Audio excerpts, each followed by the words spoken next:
Profession എനിക്ക് ഭയങ്കര ഇഷ്ടമാണ്. അത്രയും ഇഷ്ടപ്പെട്ട് വീട്ടുകാർക്ക് ആർക്കും ഇഷ്ടമല്ല ഞാനൊരു ലോയർ ആവുന്നതിനോട് ആർക്കും താല്പര്യമില്ല. വീട്ടില് നല്ലപോലെ ഫൈറ്റ് ചെയ്തിട്ടാണ് എൻട്രൻസ് പോലും എനിക്ക് എഴുതാൻ പറ്റിയില്ല. മാനേജ്മെന്റ് കോട്ടയിലാണ് ഞാൻ പഠിച്ചത്.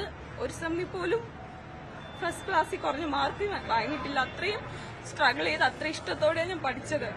എന്റെ ആകെയുള്ള എനിക്ക് ഏറ്റവും ഇഷ്ടപ്പെട്ട കാര്യവും വർക്ക് ചെയ്യുക എന്നുള്ളതാണ്. വർക്കിലൊന്നും ഞാൻ അതിപ്പോ സാറായാലും എന്റെ ഓഫീസിലുള്ളവരായാലും ഇവൻ ജഡ്ജസിന് പോലും ഞാൻ സ്ഥിരം പോകുന്ന മജിസ്ട്രേറ്റ് കോടതിയിലായാലും പോക്സോ കോടതിയിലെ ജഡ്ജസിന് പോലും എന്നെ അറിയാം. ഞാൻ അവിടെ കേസ് പ്രസന്റ് ചെയ്യുന്നതായാലും എല്ലാവർക്കും, അത് ക്ലർക്ക് ആയിക്കോട്ടെ, അഡ്വക്കേറ്റ്സ് ആയിട്ട്, അതുകൊണ്ട് അവർക്കാർക്കും ആരോട് വേണം ചോദിക്കാം ഒരു മോശം അഭിപ്രായം. അല്ലെങ്കിൽ ഒന്നുകിൽ കേസ് ഇപ്പൊ ഇത്രയും ഇങ്ങനൊരു പ്രതികരണം, ഒന്നുകിൽ കേസ് ഞാൻ എന്തെങ്കിലും സാറിന് പ്രശ്നം ഉണ്ടാക്കുന്ന രീതിയിൽ ചെയ്യണം, അതല്ലെങ്കിൽ സാറിന്റെ ക്ലയൻസിനെ ഞാൻ എന്തെങ്കിലും പറയണം, അല്ലെങ്കിൽ ക്ലയൻസിനെ മാറ്റി അങ്ങനെ ഒന്നും ഉണ്ടായിട്ടില്ല.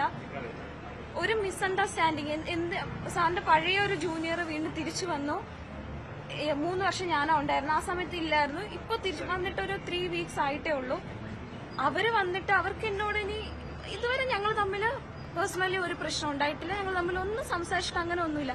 സാറ് സ്ഥലത്തില്ലാതിരുന്നപ്പോ വിളിച്ചിട്ട് ഞാൻ ഫയല് മുഖത്തൂടെ വലിച്ചെറിഞ്ഞു എന്നിങ്ങനെ ഒരു കള്ളം പറയേണ്ട കാര്യം എന്താണ്? അല്ലെങ്കിൽ സാറ് അത് കേൾക്കാത്ത പാതി എന്നെ ഉടനെ ഓഫീസിൽ വരണ്ടെന്ന് പറയാം.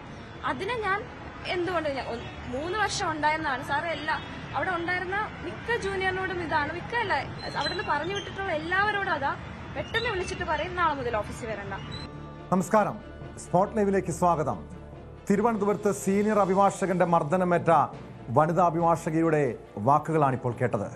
തന്നെ മർദ്ദിച്ച ബെയിലിൻ ദാസിനെ അറസ്റ്റിൽ നിന്നും രക്ഷിച്ചത് ബാർ അസോസിയേഷൻ സെക്രട്ടറി വള്ളക്കടവ് മുരളീധരനാണെന്നും മർദ്ദനമേറ്റ വനിതാ അഭിഭാഷക ആരോപിച്ചു. വക്കീൽ ഓഫീസിൽ കയറി അറസ്റ്റ് അനുവദിക്കാനാകില്ലെന്ന് മുരളീധരൻ നിലപാടെടുത്തു.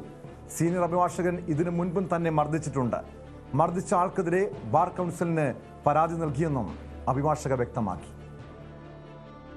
എന്റെ വീട്ടിൽ നിന്ന് വിളിച്ചിട്ടുണ്ട്, ആള് വന്നിട്ട് സാർ പോയാൽ മതി, തടഞ്ഞു. ഞാൻ അത്രയും സമയം അദ്ദേഹത്തെ അവിടെ ഹോൾഡ് ചെയ്തു. അത് കഴിഞ്ഞിട്ട് എന്റെ അനിയൻ വന്നു, ഹസ്ബൻഡ് വന്നു. അപ്പോഴേക്കും ഇവര് റേസായി, ഇവര് ഫയറായി, എന്താ ചെയ്തേക്കുന്നപ്പോൾ അപ്പോഴേക്കും ഒത്തിരി അഡ്വക്കേറ്റ്സ് വന്നു, ബാർ അസോസിയേഷൻ പ്രസിഡന്റ് സെക്രട്ടറി ഒക്കെ വന്നു. അപ്പോൾ എൻ്റെ ഹസ്ബൻഡിന്റെ അനിയന്റെ ആവശ്യം ഇവിടെ വന്ന് പോലീസ് അറസ്റ്റ് ചെയ്തുകൊണ്ട് പോട്ടെ.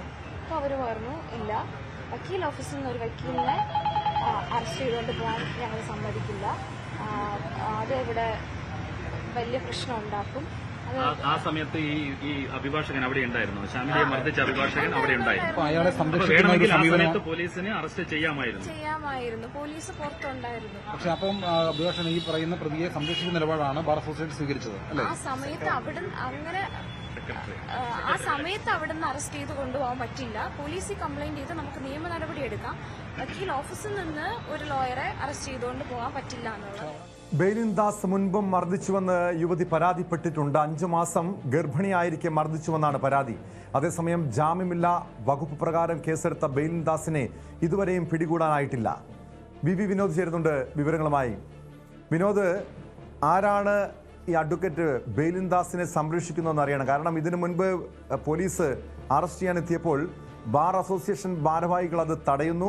മുതിർന്ന അഭിഭാഷകനെ അറസ്റ്റ് ചെയ്യാൻ കഴിയില്ല എന്ന് നിലപാട് സ്വീകരിക്കുന്നു. അതിനുശേഷം ഇയാൾക്ക് ഒളിവിൽ പോകാൻ പോലും സാഹചര്യം ഒരുക്കിക്കൊടുത്തത് ഈ ബാർ അസോസിയേഷനിലെ അഭിഭാഷകരാണോ? ഇയാൾ എവിടേക്ക് പോയി എന്ന് എന്തെങ്കിലും സൂചന പോലീസിന് ലഭിച്ചിട്ടുണ്ടോ വിനോദ്? ടോം, പ്രതി ഇപ്പോൾ ഒളിവിലാണ്. പക്ഷേ ഇങ്ങനെ ഒരു സാഹചര്യത്തിലേക്ക് എങ്ങനെ എത്തി? അതായത് ഒളിവിൽ പോയി പോലീസിന് മുന്നിൽ വരാതെ ഒളിച്ചു നിൽക്കാൻ എങ്ങനെ കഴിയുന്നു എന്നൊരു ചോദ്യമാണ് അവശേഷിക്കുന്നത്. അവിടെയാണ് ബാർ അസോസിയേഷൻ്റെ നിലപാടുകൾ വിമർശന വിധേയമാകുന്നത്. ഈ പെൺകുട്ടി തന്നെ പറയുന്നത് വക്കീൽ ഓഫീസിന് മുന്നിലേക്ക് പോലീസ് എത്തി, പക്ഷേ ബാർ അസോസിയേഷൻ്റെ സെക്രട്ടറി അവിടെ നിന്ന് അറസ്റ്റ് ചെയ്യാൻ അനുവദിക്കില്ല, അങ്ങനെ ഒരു നിലപാട് സ്വീകരിച്ചു എന്നാണ്. അതായത് വക്കീൽ ഓഫീസിൽ കയറി ഒരു അഭിഭാഷകനെ അറസ്റ്റ് ചെയ്യുക അത് ശരിയായ കാര്യമല്ല എന്നൊരു നിലപാട് അദ്ദേഹം സ്വീകരിച്ചു. പോലീസിൽ പരാതി കൊടുത്ത് പിന്നീട് അതിൻ്റെ നിയമ നടപടികളുമായി മുന്നോട്ട് പോയി ആ തരത്തിൽ നീങ്ങാം എന്ന ഒരു കാര്യമാണ് പറഞ്ഞതായി ഇപ്പോൾ ഷാമിലി പറയുന്നത്. പക്ഷേ അങ്ങനെയെങ്കിൽ ഈ ഒളിവിൽ പോകുന്നതിനിടയാക്കിയത് ഇങ്ങനെ ഒരു ഉത്തരവാദിത്തപ്പെട്ട സംഘടനയുടെ പ്രതിനിധിയാണ്, അല്ലെങ്കിൽ പ്രതിനിധികളാണ്, അവരുടെ സംഘടനാ നേതൃത്വമാണെന്ന് പറയേണ്ടിയിരിക്കുന്നു. കാരണം നിയമത്തെക്കുറിച്ച് വളരെ നന്നായി അറിയാവുന്ന ഒരു വിഭാഗമാണ് അഭിഭാഷകർ. അവർക്കിടയിൽ, അതായത് നീതി തേടി ആളുകൾ കോടതിയിലെത്തുമ്പോൾ അത് വാദിയും പ്രതിയുമുണ്ട്, രണ്ട് പക്ഷത്തും ശരിയുണ്ടെങ്കിൽ അവർക്കൊപ്പം നിന്ന് അവരുടെ നീതി നടപ്പാക്കുന്നതിന് വേണ്ടി പോരാടേണ്ട ഒരു വിഭാഗമാണ്. കൂട്ടത്തിലൊരാൾക്ക് മർദ്ദനമേൽക്കുന്നു, അത് മൃഗീയമായ ഒരു മർദ്ദനം. നമ്മൾ കഴിഞ്ഞ ദിവസം ആ ചിത്രങ്ങൾ വന്നപ്പോൾ തന്നെ അതിൻ്റെ ഒരു ഭീകരത മനസ്സിലായതാണ്. ഇന്നും ആ പെൺകുട്ടി പറയുന്നത് തനിക്ക് സംസാരിക്കാൻ പോലും ബുദ്ധിമുട്ടുണ്ട്, താടിയലിനൊക്കെ പരിക്കേറ്റിട്ടുണ്ട്, മുഖത്ത് മാറി മാറി അടിക്കുകയായിരുന്നു, അടികൊണ്ട് തറയിൽ വീണ ശേഷവും പിന്നീട് എണീപ്പിച്ചിട്ട് വീണ്ടും അടിക്കുകയായിരുന്നു. ആ തരത്തിൽ അടിക്കുകയും വീട്ടുകാരെ വിളിച്ചു വരുത്തുകയും പോലീസിനെ വിളിച്ചു വരുത്തുകയും ചെയ്തു. അപ്പോൾ ഈ നേതൃത്വം അവിടെ അറസ്റ്റ് പാടില്ല, അത് തെറ്റായ സന്ദേശമാകും, അല്ലെങ്കിൽ പൊതുസമൂഹത്തിൽ അത് അഭിഭാഷക മേഖലയ്ക്ക് മൊത്തത്തിൽ ക്ഷീണമുണ്ടാക്കുമെന്നൊരു തോന്നൽ, പ്രതീതി വരും. ആ ഒരു കാര്യം ഒരുപക്ഷെ പറഞ്ഞുകൊണ്ടാകാം അതിനെ തടഞ്ഞത്. പക്ഷേ അതൊരു തെറ്റായ സന്ദേശം മറ്റൊരർത്ഥത്തിലാണ് നൽകുന്നത്. കാരണം ഇങ്ങനെ ഒരു ക്രൂരകൃത്യം ചെയ്ത ആൾ ഒളിവിൽ പോകുന്ന സാഹചര്യം ഉണ്ടാകുന്നു. മാത്രമല്ല അയാൾക്ക് മുൻകൂർ ജാമ്യവുമായി മുന്നോട്ട് പോകാനുള്ള അവസരമാണ് തുറന്നു കിട്ടുന്നത്. ഒരുപക്ഷെ അവിടെ നിന്ന് അറസ്റ്റ് ചെയ്തെങ്കിൽ ഇത് ആദ്യത്തെ സംഭവമല്ല, പെട്ടെന്നൊരു പ്രകോപനത്തിൽ ഈ കുട്ടിയെ അടിക്കുന്നതല്ല. 5 മാസം ഗർഭിണിയായിരുന്നപ്പോൾ ആദ്യം തന്നെ തല്ലിയെന്ന് ഇന്നും ആ പെൺകുട്ടി ആവർത്തിച്ച് പറയുന്നുണ്ട്, വനിതാ അഭിഭാഷക ആവർത്തിച്ച് പറയുന്നുണ്ട്. അങ്ങനെയെങ്കിൽ പല തവണ ഈ കുട്ടിയെ അടിക്കുന്ന ഒരു ജൂനിയർ അഭിഭാഷകയെ ഒരു സീനിയർ ഇങ്ങനെ അടിക്കുക, അത് ഈ നമ്മുടെ ഈ സമൂഹത്തിൽ പുരോഗമനപരമായി പറയുന്ന ഈ പുരോഗമനം വളരെയധികം കൊട്ടിഘോഷിക്കുന്ന ഒരു സമൂഹത്തിൽ എത്രമാത്രം അപമാനം ഉണ്ടാക്കുന്നൊരു കാര്യമാണ്. മാത്രമല്ല നേരത്തെയും മറ്റ് ജൂനിയർ അഭിഭാഷകരോട് ഇയാൾ ഇതേ രീതിയിൽ പെരുമാറി എന്നൊരു കാര്യമാണ് ഇപ്പോൾ ഷാമിലി പറയുന്നത്. മാത്രമല്ല മറ്റ് ചില പോസ്റ്റുകൾ ഇയാൾ ഫേസ്ബുക്കിലോ മറ്റോ ഇട്ട പോസ്റ്റുകളാണ്. അതിലും ഈ സ്ത്രീത്വത്തെ അപമാനിക്കുന്ന അല്ലെങ്കിൽ സ്ത്രീകൾക്കെതിരെയുള്ള പരാമർശങ്ങളാണ്. KSRTC വിവാദവുമായി ബന്ധപ്പെട്ട് മേയർ യദു പ്രശ്നം, യദുവുമായി ബന്ധപ്പെട്ടുള്ള പ്രശ്നങ്ങൾ വന്നപ്പോൾ അതിൻ്റെ ഒരു വീഡിയോ അയാൾ ചെയ്തിരിക്കുന്നു. മേയർ സ്ഥാനം തെറിക്കും എന്ന ഒരു പരാമർശം അതിൽ നടത്തുന്നു. അതോടൊപ്പം തന്നെ ഹണി റോസുമായി ബന്ധപ്പെട്ട വിവാദത്തിൽ ബോബി ചെമ്മണ്ണൂർ അത് ഹണി റോസിനെ കുറ്റക്കാരിയാക്കിക്കൊണ്ടുള്ള അല്ലെങ്കിൽ അവരെ മോശക്കാരിയാക്കിക്കൊണ്ടുള്ള തരത്തിലുള്ള ചില പ്രതികരണങ്ങൾ ഇയാൾ നടത്തുന്നു. അതായത് പൊതുവിൽ സ്ത്രീകളെ ബഹുമാനിക്കാത്ത അല്ലെങ്കിൽ സ്ത്രീത്വത്തെ അപമാനിക്കുന്ന തരത്തിലുള്ള ഒരു പ്രവണതയുള്ള ആൾ എന്ന് തോന്നിപ്പിക്കുന്ന തരത്തിലാണ് ഇയാളുടെ ചെയ്തികൾ. ഈ വനിതാ അഭിഭാഷക പറയുന്നതും ആ തരത്തിൽ തന്നെയാണ്. നേരത്തെയും വനിതകളോട് മോശമായി പെരുമാറിയിട്ടുണ്ട് എന്ന കാര്യമാണ്. ഈ ഓഫീസിൽ 2 ജൂനിയർ അഭിഭാഷകരാണ് ഉണ്ടായിരുന്നത്. ആദ്യം 2012 മുതൽ ജോലി ചെയ്തിരുന്ന ഒരു ജൂനിയർ അഭിഭാഷക അവർ ഇടയ്ക്ക് ആ ഓഫീസിൽ നിന്ന് വിട്ടുപോകുന്നു. 2023 കൂടിയാണ് ഷാമിലി അവിടേക്ക് വരുന്നത്. അതിനുശേഷം ആദ്യം വിട്ടുപോയ അഭിഭാഷക വീണ്ടും ഈ ഓഫീസിലേക്ക് വരികയാണ്. ഇവർ തമ്മിൽ ചില പ്രശ്നങ്ങളുണ്ടായിരുന്നു. ഈ സീനിയർ വക്കീൽ ഇല്ലാതിരുന്ന സമയത്ത് ഈ പരാതി പറഞ്ഞ അഭിഭാഷക, അതായത് ഷാമിലിക്കെതിരെ പരാതി പറഞ്ഞ അഭിഭാഷക അത് ഈ മർദ്ദിച്ച അഭിഭാഷകനോട് പറയുന്നത് തനിക്ക് നേരെ ഷാമിലി ഫയൽ വലിച്ചെറിഞ്ഞു എന്ന കാര്യമാണ്. പക്ഷേ അങ്ങനെ ചെയ്തിട്ടില്ല എന്ന് ഷാമിലി ആവർത്തിച്ച് പറയുന്നുണ്ട്. താൻ ചെയ്യാത്തൊരു തെറ്റാണ്. പക്ഷേ ബെയിലിൻദാസ് ഈ സംഭവം കേട്ടതോടുകൂടി തന്നെ തന്നോട് ആക്രോശിക്കുകയായിരുന്നു. ഇതിന് ഒരാഴ്ച മുൻപും ചില പ്രശ്നങ്ങളുണ്ടായി. ഈ ഓഫീസിൽ നിന്ന് തന്നെ പുറത്താക്കി, ഇനി ഓഫീസിലേക്ക് വരേണ്ടതില്ല എന്ന് പറയുന്നു. പിന്നീട് വീണ്ടും അദ്ദേഹം സോറി പറയുന്നു. അങ്ങനെ ഈ പെൺകുട്ടി വീണ്ടും വക്കീൽ ഓഫീസിൽ ജോലിക്കായി വരുന്നു. ഇങ്ങനെയൊക്കെ നടക്കുമ്പോഴാണ് ഏറ്റവും ഒടുവിൽ ഈ സംഭവം നടക്കുന്നത്. 2 പേർ തമ്മിലുള്ളൊരു തർക്കത്തെ തുടർന്ന് ഒരാൾ ഇദ്ദേഹത്തോട് പരാതി പറയുകയും അപ്പോൾ ബെയിലിൻദാസ് ഈ പരാതി ഇയാളുടെ ഒരു മാനസികാവസ്ഥ പോലും പരിശോധിക്കണം. കാരണം ഒരു സൈക്കോയാണെന്ന് പോലും പരിശോധിക്കണം വിനോദ്. കാരണം ഇങ്ങനെ തുടർച്ചയായി, കാരണം നിയമം അറിയാവുന്ന സ്ത്രീകൾക്കെതിരെ ഒരു അതിക്രമം കാട്ടിക്കഴിഞ്ഞാൽ അതിൻ്റെ ഗൗരവം കൃത്യമായും അറിയാവുന്ന ഒരു അഭിഭാഷകൻ, ഒരു ക്രിമിനൽ വക്കീലാണ് ഈ രീതിയിൽ സ്ത്രീകൾക്ക് നേരെ അതിക്രമം കാണിക്കുന്നത്, സ്ത്രീകളെ അധിക്ഷേപിക്കുന്ന രീതി. നേരത്തെ വിനോദ് സൂചിപ്പിച്ചതുപോലെ ഈ മേയറുടെ കസേര തെറിക്കുമെന്ന രീതിയിൽ വീഡിയോ ഇടുന്നു. ഹണി റോസിനോട് അപമര്യാദയായി പെരുമാറിയ വിവാദത്തിൽ ബോബി ചെമ്മണ്ണൂരിനെ പിന്തുണച്ച് സമൂഹ മാധ്യമങ്ങളിൽ പോസ്റ്റ് ചെയ്യുന്നു. അങ്ങനെ തുടർച്ചയായി ഇതുപോലെ കുറ്റകൃത്യങ്ങളിൽ ഏർപ്പെടുന്ന ഒരു അഭിഭാഷകനെ ഇവിടെ ആരാണ് സംരക്ഷിക്കുന്നത് അറിയണം. മാത്രമല്ല ഈ അഭിഭാഷകയ്ക്ക് നേരെ ഇത്തരം ഒരു ആക്രമണം ഉണ്ടായി, അതിൻ്റെ തെളിവുകളടക്കം ദൃശ്യങ്ങളടക്കം പുറത്തു വന്നതിന് പിന്നാലെ ഈ ബാർ അസോസിയേഷൻ്റെ നിലപാട് എന്താണ്? പൊതുവെ അഭിഭാഷകർ ഇപ്പോഴും ഈ ക്രിമിനൽ വക്കീലിനെ സംരക്ഷിക്കുന്നുണ്ടോ? ടോം, ഇതിലെ ഏറ്റവും പ്രധാനപ്പെട്ട ഒരു കാര്യം ഈ അറസ്റ്റ് ആദ്യം തടയുകയും പിന്നീട് അഭിഭാഷക ആശുപത്രിയിലെത്തുകയും ചെയ്യുന്നു. ഇന്നലെ ജനറൽ ആശുപത്രിയിലേക്കാണ് ആദ്യം ചികിത്സയ്ക്ക് എത്തുന്നത്. ഇന്ന് മെഡിക്കൽ കോളേജിലായിരുന്നു. മെഡിക്കൽ കോളേജിൻ്റെ ഭാഗമായുള്ള ദന്തൽ കോളേജിലാണ് ഇന്ന് രാവിലെ വന്നത്. പക്ഷേ ഇന്നലെ ജനറൽ ആശുപത്രിയിലേക്ക് എത്തുമ്പോൾ ഈ സംഘടനാ നേതൃത്വം അവിടേക്ക് വരുന്നു. പ്രസിഡന്റും സെക്രട്ടറി ഉൾപ്പെടെയുള്ള ആളുകളുണ്ടായിരുന്നു. ഇവർ അപ്പോൾ മാധ്യമങ്ങളോട് പറഞ്ഞത് ഈ വിഷയത്തിൽ അടിയന്തരമായി തന്നെ ഒരു അന്വേഷണം നടത്തി ബേലിൻദാസിനെ സംഘടനയിൽ നിന്ന് സസ്പെൻഡ് ചെയ്തിരിക്കുന്നു എന്നാണ്. അത് നമുക്ക് ഒറ്റ നോട്ടത്തിൽ ഏറ്റവും മാതൃകാപരമായ ഒരു നടപടി എന്ന് തന്നെ പറയാവുന്ന കാര്യമാണ്. പക്ഷേ അങ്ങനെ ഒരു തോന്നലുണ്ടാകുമ്പോഴും ഈ കേസിൻ്റെ ഈ സംഭവത്തിൻ്റെ ആദ്യഘട്ടത്തിൽ ഇവരെടുത്ത, പ്രത്യേകിച്ച് സെക്രട്ടറി എടുത്ത ഒരു നിലപാട്, അതാണ് വിമർശന വിധേയമാകുന്നത്. ഈ ഓഫീസിൽ നിന്ന് അഭിഭാഷകനെ പിടിക്കുന്നതിൽ എന്ത് പ്രശ്നമാണുള്ളത്? കോടതിക്കുള്ളിൽ നിന്നാണെങ്കിൽ അത് പറയാം. കാരണം കോടതി മുറിയിൽ നിന്ന് ഒരു അഭിഭാഷകനെ പോലീസ് അതിനകത്ത് കയറി പിടിക്കുന്നത് കോടതി നടക്കുന്ന സമയത്തോ അല്ലെങ്കിൽ ജഡ്ജി അവിടെ ഉള്ള സമയത്തോ ഒക്കെ ആണെങ്കിൽ അതിൻ്റേതായ നടപടിക്രമങ്ങളുണ്ട്, ജഡ്ജിയുടെ അനുമതി, അങ്ങനെയൊക്കെ ഉള്ള കാര്യമുണ്ട്. ഇത് തീർത്തും സ്വകാര്യമായ ഒരു ഓഫീസാണ്, ഒരു അഭിഭാഷകൻ്റെ ഓഫീസാണ്. അവിടെ ഒരു കുറ്റകൃത്യം നടക്കുന്നു, ആ ഓഫീസിനുള്ളിൽ വെച്ചാണ് അടിക്കുന്നത്. മറ്റേതെങ്കിലും സ്ഥലത്ത് നടന്ന ഒരു പ്രശ്നമല്ല, ആ ഓഫീസിനുള്ളിൽ നടക്കുന്നൊരു കാര്യമാണ്. അങ്ങനെയെങ്കിൽ ആ ഓഫീസിലെത്തി പോലീസ് ആ അഭിഭാഷകനെ കസ്റ്റഡിയിലെടുക്കുന്നതിൽ എന്ത് പ്രശ്നമാണുള്ളത്? എന്ത് നിയമപ്രശ്നമാണുള്ളത്? അങ്ങനെ നിയമപ്രശ്നമില്ല. പക്ഷേ അവിടെ ഒരു അഭിമാനത്തിന് ക്ഷതമേൽക്കുമോ എന്ന ഒരു ചിന്ത. അപ്പോൾ ആ സംഘടനാ നേതൃത്വം അവിടെ എടുക്കുന്ന നിലപാട് അതൊക്കെ വളരെ നിർണായകമാകും. കാരണം വളരെ സെൻസിറ്റീവായിട്ടുള്ള വിഷയങ്ങളിൽ എടുക്കുന്ന നിലപാടുകൾ അത് പൊതുസമൂഹം നോക്കുന്നതാണ്. അവിടെ ഒരു പിശകോ അല്ലെങ്കിൽ മറ്റെന്തെങ്കിലും താല്പര്യമോ വന്നു കഴിഞ്ഞാൽ സ്വാഭാവികമായും അത് വിമർശന വിധേയമാകും. ആ തരത്തിലുള്ള ആരോപണങ്ങൾ തന്നെയാണ് ഇപ്പോൾ ആ ഒരു നടപടിക്കെതിരെ ഉയരുന്നത്. അല്ലെങ്കിൽ അവിടെ ആ അറസ്റ്റിന് സമ്മതിച്ചിരുന്നെങ്കിൽ ഇപ്പോൾ അഭിഭാഷകൻ ഒളിവിൽ പോകുന്നൊരു സാഹചര്യം ഉണ്ടാകുമായിരുന്നില്ല.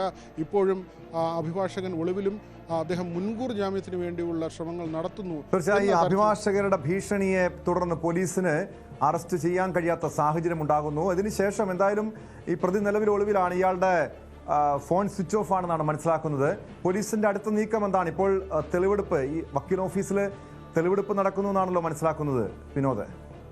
തീർച്ചയായും ഈ സീനിയർ അഭിഭാഷകനെ തിരഞ്ഞുള്ള പോലീസിൻ്റെ നടപടികൾ നടക്കുകയാണ്. മാത്രമല്ല കഴിഞ്ഞ ദിവസം FIR രജിസ്റ്റർ ചെയ്തിരുന്നു. ജാമ്യമില്ലാ വകുപ്പുകൾ പ്രകാരമാണ്. പക്ഷേ എങ്കിൽ തന്നെയും അത് കടുത്ത വകുപ്പുകളല്ല. അത് ഈ മോപ്പ് കൊണ്ടല്ല തന്നെ തല്ലിയത്, കൈ കൊണ്ടാണ് തല്ലിയതെന്ന് പറയുന്നു. കഴുത്തിന് മുകളിലേക്കുള്ള മർദ്ദനമാണ്.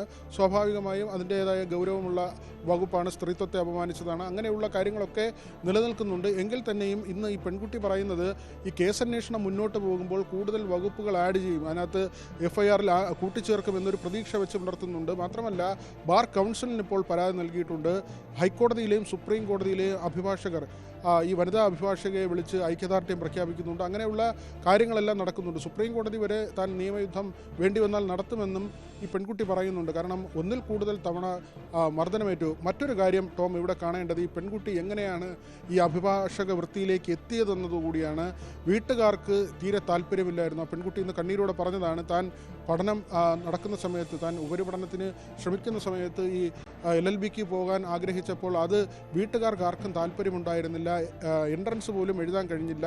പിന്നീട് തൻ്റെ നിർബന്ധം സഹിക്കവയ്യാതെ മാനേജ്മെൻറ്റ് കോട്ടയിലാണ് താൻ ആ പഠനം പൂർത്തിയാക്കിയത്. എല്ലാ സെമസ്റ്ററിലും ഇങ്ങനെ ഫസ്റ്റ് ക്ലാസ് നേടി വിജയിച്ച് വരുന്ന, എല്ലാ പരീക്ഷകളിലും ഫസ്റ്റ് ക്ലാസ് മാർക്കോടുകൂടി വരുന്ന ഒരു രീതിയായിരുന്നു. അതിനുശേഷമാണ് ഏറെ ആഗ്രഹിച്ച് ഈ തൊഴിലിലേക്ക് വന്നത്. മാത്രമല്ല വിവാഹം കഴിഞ്ഞ് താൻ ഈ ജോലി ചെയ്യുന്നു. അതിനുശേഷം പ്രസവത്തിന് പോകുന്ന ദിവസം, അതായത് ഡെലിവറിക്ക് താൻ ഈ തിയേറ്ററിലേക്ക് കയറുന്ന ദിവസമുണ്ട്, ലേബർ റൂമിലേക്ക് പോകുന്ന ദിവസമുണ്ട്. അതിൻ്റെ തലേ ദിവസം പോലും താൻ വഞ്ചിയൂർ കോടതിയിലെത്തി ഈ പോക്സോ കോടതിയിലെ നടപടിക്രമങ്ങൾ, അവിടെ അന്ന് കേസുമായി ബന്ധപ്പെട്ട കാര്യങ്ങൾ തൻ്റെ ജോലി ചെയ്തു തീർത്തു. ആ ദിവസം കഴിഞ്ഞ് തൊട്ടടുത്ത ദിവസം ലേബർ റൂമിലേക്ക് പോവുകയാണ്. ആ കാര്യം അത് തന്നെയാണ് വിനോദ് സൂചിപ്പിച്ചതുപോലെ ഏറെ ആഗ്രഹിച്ച് സ്വപ്നം കണ്ട അഭിഭാഷകയായ ഈ യുവതി ഈ പ്രസവത്തിന് പോകുന്നതിന് തൊട്ട് മുൻപ് പോലും പോക്സോ കേസിൽ കോടതിയിൽ ഹാജരാകുന്നു. അങ്ങനെ ഏറ്റവും ആത്മാർത്ഥതയോടുകൂടി തൊഴിൽ ചെയ്ത ഒരു അഭിഭാഷകയ്ക്കാണ്, ഒരു യുവ വനിതാ അഭിഭാഷകയ്ക്ക് നേരെയാണ് സീനിയർ അഭിഭാഷകൻ്റെ ക്രൂരമായ മർദ്ദനമേൽക്കേണ്ടി വന്നത്. ഇയാൾക്ക് കാരണം തിരുവനന്തപുരത്ത് തന്നെ ഒരു പ്രമുഖ ക്രിമിനൽ അഭിഭാഷകനാണ് ഈ ബെയിലിൻദാസ്. ഇയാളെ സംരക്ഷിക്കാൻ അഭിഭാഷകർ ചിലർ കൂട്ടുനിൽക്കുന്നുണ്ട്. പക്ഷേ ഇതുപോലെ കുറ്റക്കാരനായിട്ടുള്ള അഭിഭാഷകനെതിരെ കർശനമായ നടപടിയാണ് പോലീസ് സ്വീകരിക്കേണ്ടത്. കൊല്ലം അഞ്ചലിൽ കാട്ടുപന്നിയുടെ ജഡവുമായി അഭിഭാഷകൻ പിടിയിൽ. പുനലൂർ ബാറിലെ അഭിഭാഷകനും ഭാരതിപുരം സ്വദേശിയുമായ അജിലാലാണ് വനംവകുപ്പിന്റെ പിടിയിലായത്. ഇയാളുടെ കാറിൽ നിന്ന് 100 കിലോയിലധികം തൂക്കം വരുന്ന കാട്ടുപന്നിയെ കണ്ടെത്തി. പന്നിപ്പടക്കം വെച്ചാണ് കാട്ടുപന്നിയെ കൊന്നതെന്ന് അഭിഭാഷകൻ മൊഴി നൽകിയിട്ടുണ്ട്. എസ് വിനീഷ് ചേരുന്നു കൊല്ലത്ത് നിന്ന് വിവരങ്ങളുമായി. വിനീഷ്, ഇവിടെ തിരുവനന്തപുരത്ത് ഒരു അഭിഭാഷകൻ ഒരു വനിതാ അഭിഭാഷകയെ ആക്രമിച്ച കേസിനെ കുറിച്ച് നമ്മൾ ചർച്ച ചെയ്തുകൊണ്ടിരുന്നത്. പക്ഷേ ഇതിപ്പോൾ കാട്ടുപന്നിയെ കൊന്ന് അതിൻ്റെ ജഡവുമായി പോകുന്നതിനിടെ മറ്റൊരു അഭിഭാഷകൻ കൊല്ലത്ത് പിടിയിലാകുന്നു. എങ്ങനെയാണ് ഇയാൾ പിടിയിലായത്? കൂടെ മറ്റാരെങ്കിലും ഉണ്ടായിരുന്നോ? തീർച്ചയായും ടോം, നിയമങ്ങളെല്ലാം അറിയാവുന്ന ഒരു അഭിഭാഷകമായിട്ടുള്ള പ്രവൃത്തികൾ ചെയ്തിരിക്കുന്നു എന്നുള്ളതാണ് നമുക്ക് കൊല്ലത്ത് നിന്നും ഇപ്പോൾ പുറത്തു വരുന്ന ഒരു വാർത്ത. ഇത് ഭാരതീപുരം സ്വദേശിയായ അഡ്വക്കേറ്റ് അജിലാലാണ് അറസ്റ്റിലായിരിക്കുന്നത്. ഇയാൾ പുനലൂർ കോടതിയിലെ അഭിഭാഷകനാണ്. കാട്ടുപന്നിയെ കൊന്ന് കാറിൽ കടത്തുന്നതിനിടയിലാണ് ഇയാളെ പിടികൂടിയത്. അഞ്ചൽ വനപാലകർക്ക് ലഭിച്ച ഒരു രഹസ്യ വിവരത്തെ തുടർന്നുള്ള ഒരു പരിശോധനയിലാണ് കുളത്തൂപ്പുഴ റേഞ്ചിൽ നിന്നും ഈ അഭിഭാഷകൻ പിടിയിലായിരിക്കുന്നത്. ഏഴാംകുളം ഭാഗത്ത് വനമേഖലയിൽ നിന്നുമാണ് ഇയാൾ പന്നിയെ പിടികൂടിയത് എന്നാണ് ഇപ്പോൾ നമുക്ക് ലഭിക്കുന്ന വിവരങ്ങൾ. പടക്കം ഉപയോഗിച്ച് കാട്ടുപന്നിയെ പിടികൂടുകയായിരുന്നു എന്നാണ് വനം വകുപ്പ് പറയുന്നത്. അഞ്ചൽ റേഞ്ച് ഓഫീസർ അജികുമാറിന്റെ നേതൃത്വത്തിലുള്ള സംഘമാണ് ഈ പ്രതിയെ പിടികൂടിയത്. എന്തുവായാലും ഇനിയിപ്പോൾ ഇതിന്റെ നിയമ നടപടികൾ ഒക്കെ ഉണ്ട് ടോം. അതിനുശേഷം ഇയാളെ കോടതിയിൽ ഹാജരാക്കുമെന്നാണ് വനപാലകർ പറയുന്നത്. ഇതുപോലെ തന്നെ ടോം ഇപ്പോൾ സൂചിപ്പിച്ചത് പോലെ തന്നെ ഈ അഭിഭാഷകനോടൊപ്പം ഈ പ്രതിയോടൊപ്പം മറ്റ് ആരെങ്കിലും ഉൾപ്പെട്ടിട്ടുണ്ടോ എന്നതിനെ കുറിച്ചെല്ലാം ഇപ്പോൾ കൃത്യമായി അന്വേഷിച്ചു വരികയാണ്.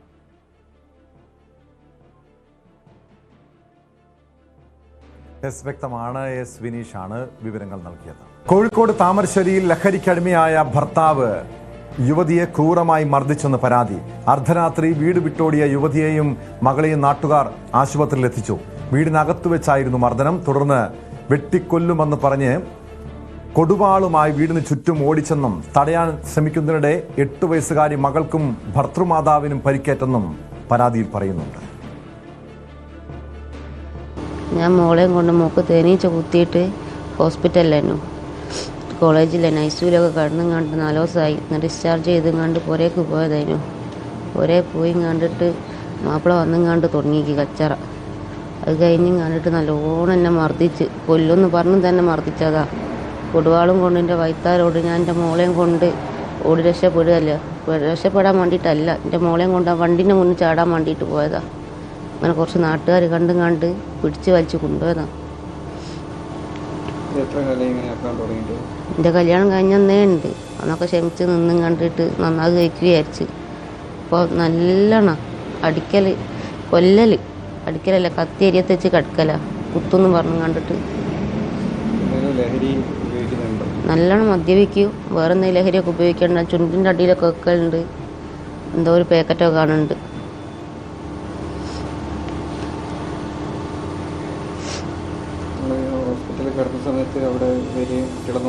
ഇല്ലല്ല, എനിക്ക് പോകുന്ന സമയത്തായാലും മോക്ക് പറ്റി പോകുമ്പോഴായാലും വണ്ടിക്കൂലി തന്നില്ല, 1 ഉറുപ്പ്യം തന്നില്ല. വിളിച്ചും കാണിട്ട് എൻ്റെ എന്താ 10 ഉറുപ്പ്യണോ ചോദിച്ചിട്ടുമില്ല, വന്നിട്ടുമില്ല.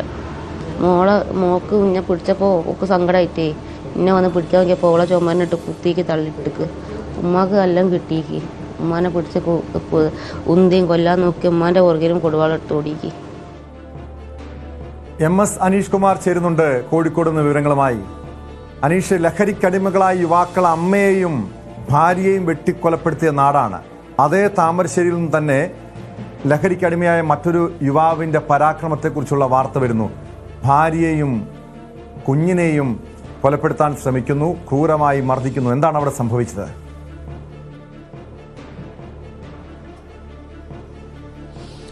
ടോം, കഴിഞ്ഞ ഏതാനും മാസങ്ങളായി തന്നെ നമ്മൾ പറയുന്ന രീതിയിലുള്ള അല്ലെങ്കിൽ കണ്ടുകൊണ്ടിരിക്കുന്ന കാഴ്ചകൾക്ക് സമാനമായ ദൃശ്യങ്ങൾ തന്നെയാണ് വീണ്ടും താമരശ്ശേരിയിൽ നിന്നും വരുന്നത്. ഇവിടെ ഏറ്റവും ഒടുവിലുണ്ടായ സംഭവമാണ് ഇന്നലെ രാത്രി നസ്ജ എന്ന സ്ത്രീക്കും അവരുടെ 7ാം ക്ലാസ്സിൽ പഠിക്കുന്ന മകൾക്കും ഉണ്ടായിരിക്കുന്ന ഈ അനുഭവം. അവരുടെ ഭർത്താവ് നൌഷാദ് സ്ഥിരം ലഹരിക്ക് അടിമയായ ആളാണ്. മദ്യപിച്ച് അങ്ങേയറ്റം ലക്കുകെട്ട് വീട്ടിലെത്തുന്ന ആളുമാണ്. അങ്ങനെ ഈ കുടുംബത്തെ സ്ഥിരമായി ഭാര്യയും മക്കളുമൊക്കെ സ്ഥിരമായി മർദ്ദിക്കുന്ന ഒരു ആൾ കൂടിയാണ്. നേരത്തെ അവർ പറഞ്ഞ വാക്കുകളിൽ നിന്ന് നമ്മൾ പരിശോധിച്ചാൽ അവരുടെ മകൾക്ക് തേനീച്ചയുടെ കുത്തേറ്റ് ഗുരുതരാവസ്ഥയിലായിരുന്നു. ആദ്യം മെഡിക്കൽ കോളേജ് ആശുപത്രിയിൽ, പിന്നീട് 3-4 ദിവസത്തെ ചികിത്സയ്ക്ക് ശേഷമാണ് ഇന്നലെ ഡിസ്ചാർജ് ചെയ്ത് വീട്ടിലേക്ക് എത്തിച്ചത്. ഈ കുടുംബം എത്തിയതിന് തൊട്ടു പിന്നാലെയാണ് ഭർത്താവ് മദ്യപിച്ച് അങ്ങേയറ്റം ലക്കിട്ട് വീട്ടിലെത്തുകയും പ്രത്യേകിച്ച് ഒരു കാരണവുമില്ലാതെ ഈ ഭാര്യയോട് തട്ടിക്കയറുകയും ചെയ്യുന്നത്. കുട്ടിയുടെ ഒരു അനാരോഗ്യത്തെക്കുറിച്ച് പോലും ഒരു വാക്ക് പോലും ചോദിക്കാതെ ആ ഭാര്യയ്ക്ക് നേരെ അങ്ങേയറ്റം മോശമായ രീതിയിലുള്ള ഒരു പെരുമാറ്റവുമായി അയാൾ മുന്നോട്ട് പോവുകയായിരുന്നു. അപ്പോഴാണ് ആശുപത്രിയിൽ നിന്നും ഡിസ്ചാർജായി വന്ന മകൾ കൂടി അമ്മയെ ഉപദ്രവിക്കുന്നത് കണ്ടപ്പോൾ പിടിച്ചു മാറ്റാൻ ചെന്നത്. തുടർന്ന് ഭിത്തിയിലേക്ക് ആ കുട്ടിയെ വലിച്ചെറിഞ്ഞു എന്ന വാക്കുകൾ ആ അമ്മയുടെ നാവിൽ നിന്ന് തന്നെയാണ് നമ്മൾ കേട്ടത്. എന്തായാലും മണിക്കൂറുകൾ നീണ്ട ഒരു പീഡന പരമ്പര തന്നെയാണ് അയാൾ ഇന്നലെ സൃഷ്ടിച്ചത്. അതിനുശേഷമാണ് ഏറ്റവും ഒടുവിൽ ഗതികെട്ട് ജീവനൊടുക്കാൻ ആയി ഈ അമ്മ മകളെയും കൂട്ടി അർദ്ധരാത്രിയിൽ പെരുവഴിയിലേക്ക് ഇറങ്ങുന്നത്. അവിടെ വെച്ച് ഒരു വാഹനത്തിന് മുന്നിൽ ചാടാൻ ഒരുങ്ങിയപ്പോഴാണ് സമീപവാസികളുടെ ശ്രദ്ധയിൽപ്പെടുകയും അവർ ഈ അമ്മയും കുട്ടിയെയും അവിടെ നിന്നും രക്ഷപ്പെടുത്തി പിന്നീട് ആശുപത്രിയിലേക്ക് കൊണ്ടുപോവുകയും ചികിത്സ നൽകുകയും ഒക്കെ ചെയ്തു. നമുക്കറിയാം ഏറ്റുമാനൂരിലും അടക്കം അടുത്ത കാലത്തായി സ്വന്തം കുഞ്ഞുങ്ങളുമായി ആത്മഹത്യ ചെയ്യുന്ന അമ്മമാരുടെ എണ്ണം പെരുകി വരുന്ന ഒരു സാമൂഹ്യ സാഹചര്യം കേരളത്തിൽ നിലനിൽക്കുന്നു. ഒരുപക്ഷെ ഇന്നലെ നാട്ടുകാർ ഇടപെട്ട് രക്ഷപ്പെടുത്തിയില്ലായിരുന്നെങ്കിൽ അത്തരം മറ്റൊരു വാർത്തയായി ഇവരും മാറേണ്ട ഒരു സാഹചര്യം തന്നെയാണ് നിലവിൽ നിൽക്കുന്നത്. ഒരു ഓട്ടോക്കാരനാണ് ഈ നൌഷാദ് എന്നയാൾ. ഓട്ടോ ഓടിക്കുമ്പോൾ പോലും പലപ്പോഴും മദ്യപിച്ച് ലക്കുകെട്ട അവസ്ഥയിലായിരുന്നു ഉണ്ടായിരുന്നത്. അതുകൊണ്ട് ആളുകൾ പലപ്പോഴും ഇയാളുടെ വാഹനത്തിൽ കയറാൻ പോലും മടിക്കുന്ന ഒരു സാഹചര്യം. കഴിഞ്ഞ ആഴ്ചയും ഇയാൾ മദ്യപിച്ച് വാഹനം ഓടിക്കുന്നതിനിടയിൽ പോലീസ് പിടിക്കുകയും ഇയാളുടെ ലൈസൻസ് അടക്കം താമരശ്ശേരി പോലീസിന്റെ കൈവശം ഇരിക്കുകയും ചെയ്യുന്ന ഒരു സാഹചര്യം. അത്തരമൊരു അവസരത്തിൽ പോലും ഒരു തരത്തിലും ആ മദ്യത്തിന്റെ പാതയിൽ നിന്നും അല്ലെങ്കിൽ മയക്കുമരുന്നിന്റെ പാതയിൽ നിന്നും മാറി സഞ്ചരിക്കാൻ അയാൾ തയ്യാറാകുന്നില്ല. ഏറ്റവും ഒടുവിലാണ് ഇപ്പോൾ ക്രൂരമായ അക്രമം ഈ ഭാര്യയ്ക്കും കുഞ്ഞിനും നേരെ അഴിച്ചുവിട്ടിരിക്കുന്നത്. എന്തായാലും ഇന്ന് രാവിലെ തന്നെ പോലീസ് ഈ വിഷയവുമായി ബന്ധപ്പെട്ട് ഈ യുവതിയുടെ മൊഴി രേഖപ്പെടുത്തിയിരിക്കുന്നു. ഗാർഹിക പീഡനവും മറ്റ് ഗുരുതരമായ വകുപ്പുകളും ചുമത്തി ഇയാൾക്കെതിരെ ഈ യുവതി പറയുന്നതനുസരിച്ച് ഇയാൾ പതിവായി ലഹരി ഉപയോഗിക്കുന്ന മദ്യപിക്കുന്ന വ്യക്തിയാണ്. ഇങ്ങനെ പലപ്പോഴും ഈ രീതിയിൽ ക്രൂരമായ ആക്രമണത്തിന് ഇരയാകുന്നുണ്ട്. അങ്ങനെ ഒരു ക്രിമിനൽ പശ്ചാത്തലമുള്ള അല്ലെങ്കിൽ ലഹരി സംഘങ്ങളുമായിട്ട് ബന്ധമുള്ള വ്യക്തിയാണ്. ഇയാളുടെ ഒരു പശ്ചാത്തലം എന്താണ്? പോലീസ് ഇതുമായി ബന്ധപ്പെട്ട എന്തെങ്കിലും വിവരങ്ങൾ നൽകുന്നുണ്ടോ?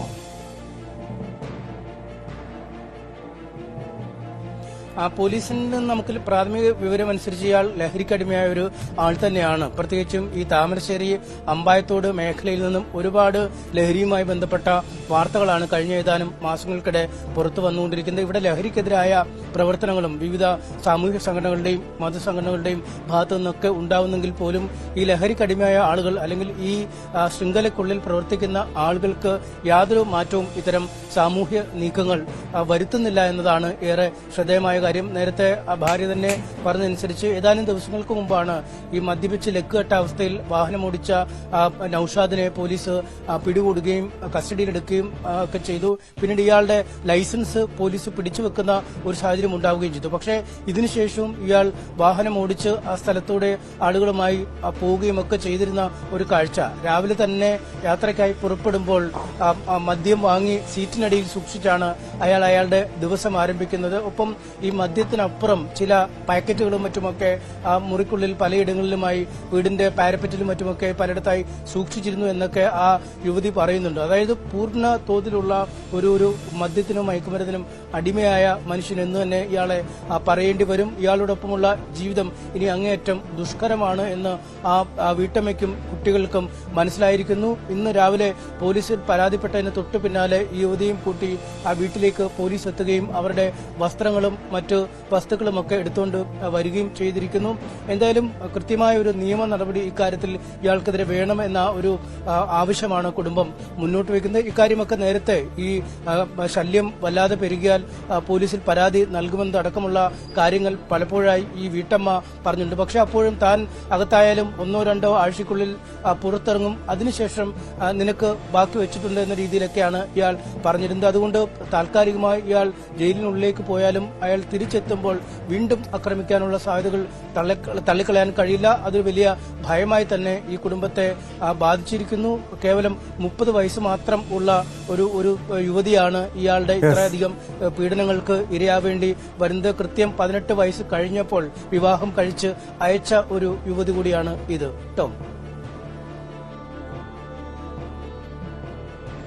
വ്യക്തമാണ്. കോഴിക്കോട് നിന്ന് MS അനീഷ് കുമാറാണ് വിവരങ്ങൾ നൽകിയത്. ആ യുവതി ഇപ്പോഴും വലിയ ഭയപ്പാടിലാണ്. കാരണം നീ പോലീസിൽ പരാതി കൊടുത്താലും ഞാൻ ജയിലിലായാലും തിരികെ വന്ന് വകവരുത്തുമെന്ന രീതിയിലുള്ള ഭീഷണി മുഴക്കിയിട്ടാണ് ഈ ഭർത്താവ് പോയിരിക്കുന്നത്. അതുകൊണ്ട് തന്നെ പോലീസ് ഇവർക്ക് സംരക്ഷണം നൽകണം, ഈ പ്രതിയെ പിടികൂടണം. കടുത്ത നടപടിയാണ് ഈ ലഹരിക്കടിമയായ യുവാവിനെതിരെ സ്വീകരിക്കേണ്ടത്. കോട്ടയം ഏറ്റുമാനൂരിൽ വീടിന് നേരെ ആക്രമണം. പുലർച്ചെ 5:15 ഏറ്റുമാനൂർ സ്വദേശിനിയായ ഡോക്ടർ സിനി ജോർജിന്റെ വീട് ആക്രമിച്ചത്. ആക്രമി വീട്ടുമുറ്റത്തേക്ക് കടന്ന ശേഷം ആദ്യം കാറിന്റെ ചില്ല് തകർത്തു. പിന്നാലെ ബഹളം വെച്ച് വീടിന്റെ ജനലുകളും വാതിലുകളും തകർക്കുകയായിരുന്നു.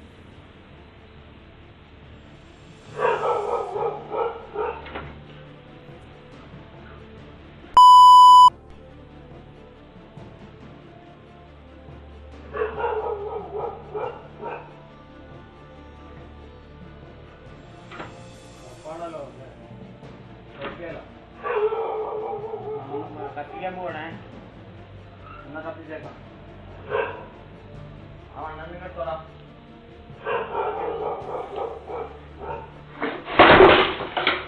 ബാക്കിയുള്ള ഇങ്ങനെ എടുക്കണോ, കത്തിക്കടാ, കത്തിക്കോ. എടാ കൊണ്ടുപോടാ, ഞാൻ പറഞ്ഞ സാധനം കൊണ്ടുപോടാ. മുട്ടു എടാ, ഞാൻ പറഞ്ഞ സാധനം കൊണ്ടുവരാനാ പറഞ്ഞത്. മുട്ടു എടാ മാറി, എടാ നാറി, ഞാൻ പറഞ്ഞ സാധനം കൊണ്ടുവരാ. എടാ പുറകിലായാലും നിപ്പണ്ടി. ഓക്കെ,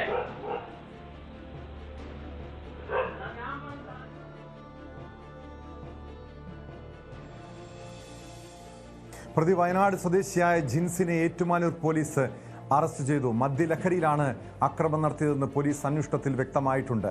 കോട്ടയത്ത് നിന്ന് G. ശ്രീജിത്ത് ചേരുന്നു വിവരങ്ങളുമായി.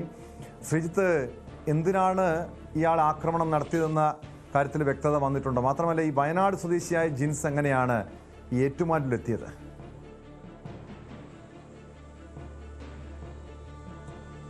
പോലീസ് പരിശോധിച്ചുകൊണ്ടിരിക്കുകയാണ്. കൂടുതൽ വിശദാംശങ്ങൾ ഇനിയും പുറത്തു വരേണ്ടതുണ്ട്. എന്തായാലും ഇയാളെ ചോദ്യം ചെയ്തതിൽ നിന്നാണ് ഇത്തരം വിവരങ്ങൾ ലഭിച്ചിരിക്കുന്നത്. ഇയാളുടെ അറസ്റ്റ് രേഖപ്പെടുത്തിയിട്ടുണ്ട്. ഒരുപക്ഷെ ഇയാൾ അവിടെ വന്ന് ഇറങ്ങിയ ശേഷം KSRTC സ്റ്റാൻഡിന് തൊട്ടടുത്തുള്ള വീട് തന്നെയാണ്, അവിടെ വന്ന് അക്രമം നടത്തി എന്നാണ് പറയുന്നത്. എന്തായാലും ഈ ജിൻസുമായി യാതൊരു ബന്ധവുമില്ല എന്നുള്ളതാണ് ഈ ഡോക്ടർ സിനി ജോർജ് ഉൾപ്പെടെ പോലീസിന് നൽകിയിരിക്കുന്ന മൊഴി. പോലീസിന്റെ അന്വേഷണത്തിലും അത്തരം വിവരങ്ങളൊന്നും തന്നെ ഇതുവരെ ലഭിച്ചിട്ടില്ല. ആദ്യഘട്ടത്തിൽ ഇയാളുടെ ഈ പ്രവൃത്തി കണ്ട ഇയാൾ മാനസികാസ്വാസ്ഥ്യമുള്ള ആള് എന്ന നിലയിലാണ് പോലീസ് ഇതിനെ കൈകാര്യം ചെയ്തിരുന്നത്. പക്ഷെ പിന്നീടാണ് ഇയാൾ മദ്യപിച്ചിരുന്നു എന്ന് ബോധ്യമാകുന്നത്. ഒപ്പം തന്നെ ഇയാൾ മദ്യത്തിന് അടിമയാണ്. ഇയാൾ വിദേശത്തായിരുന്നു ജോലി ചെയ്തിരുന്നത്. അതിനുശേഷം നാട്ടിൽ തിരിച്ചെത്തിയ ശേഷം ഇയാൾ ഇങ്ങനെയാണ് എന്നുള്ള വിവരം ലഭിക്കുന്നത്. എന്തായാലും കൂടുതൽ ചോദ്യം ചെയ്തു വരുന്നു. ഒരുപക്ഷെ കൂടുതൽ വിവരങ്ങൾ ലഭിക്കും. ഇപ്പോൾ ലഭിക്കുന്ന വിവരം അനുസരിച്ച് പുലർച്ചെ ഏതാണ്ട് 5:30 ഇയാൾ ഈ വീട്ടിലേക്ക് എത്തുന്നു. വീട് ആദ്യം പുറത്തു കിടന്ന കാറ് തല്ലിപ്പൊട്ടിക്കുന്നു. അതിനുശേഷം വീടിന്റെ ജനലും വാതിലും എല്ലാം തല്ലിപ്പൊട്ടിക്കുന്ന സാഹചര്യമാണുണ്ടായത്. അസഭ്യം പറയുകയൊക്കെ ചെയ്യുന്നുണ്ട്, വലിയ ബഹളം വെക്കുകയൊക്കെ ചെയ്യുന്നുണ്ട്. ഇത് കേട്ടുകൊണ്ട് പോലീസ് കൺട്രോൾ റൂമിലേക്കാണ് ഈ വീട്ടുകാർ വിളിച്ചത്. വിളിച്ച ഉടൻ തന്നെ ഏതാണ്ട് 5 മിനിറ്റിനുള്ളിൽ തന്നെ ഏറ്റുമാനൂർ പോലീസ് ഇവിടെ എത്തിച്ചേർന്നു. അതിനുശേഷം ഇയാളെ പ്രതിയെ കസ്റ്റഡിയിലെടുത്ത് കൊണ്ടുപോയി പിന്നീടാണ് ഇയാളെ വിശദമായി ചോദ്യം ചെയ്തത്. അപ്പോഴാണ് ആദ്യം ഇയാൾ പാലക്കാട് സ്വദേശിയാണ്, ഇങ്ങനെ പല കാര്യങ്ങൾ മാറി പറഞ്ഞിരുന്നു. അതുകൊണ്ട് തന്നെ പോലീസിന്റെ ചോദ്യം ചെയ്യൽ തുടരുകയാണ്. ഒരു അന്തിമമായ വ്യക്തത പിന്നീട് വൈകാതെ ഉണ്ടാകുമെന്ന് തന്നെയാണ് പ്രതീക്ഷിക്കുന്നത്. ഇപ്പോഴെന്തായാലും ഇയാൾ ഇവിടെ ഇറങ്ങിയ ശേഷം ഇങ്ങനെയൊരു മദ്യ ലഹരിയിൽ ഇത്തരം അക്രമങ്ങൾ നടത്തി എന്ന വിവരമാണ് ഉള്ളത്. ടോം.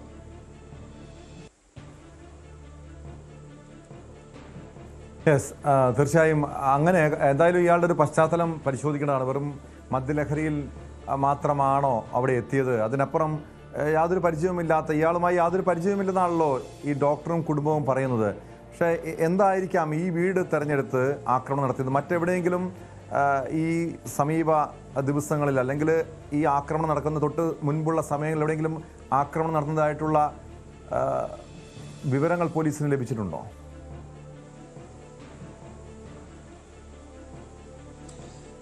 എന്തായിരിക്കാം, എന്തുകൊണ്ടായിരിക്കാം ഈ വീടിന്റെ മുകളിൽ ആക്രമണം നടത്തിയത് എന്നുള്ളതൊക്കെ പോലീസിന്റെ വിശദമായ അന്വേഷണത്തിൽ മാത്രമേ അറിയാൻ സാധിക്കുകയുള്ളൂ. ഇപ്പോൾ പോലീസ് നൽകുന്ന വിവരം, അന്വേഷണത്തിന്റെ ഭാഗമായി പോലീസിന് ലഭിച്ച വിവരം, ഇയാൾ മദ്യലഹരിയിൽ ചെയ്തു എന്നത് മാത്രമാണ്.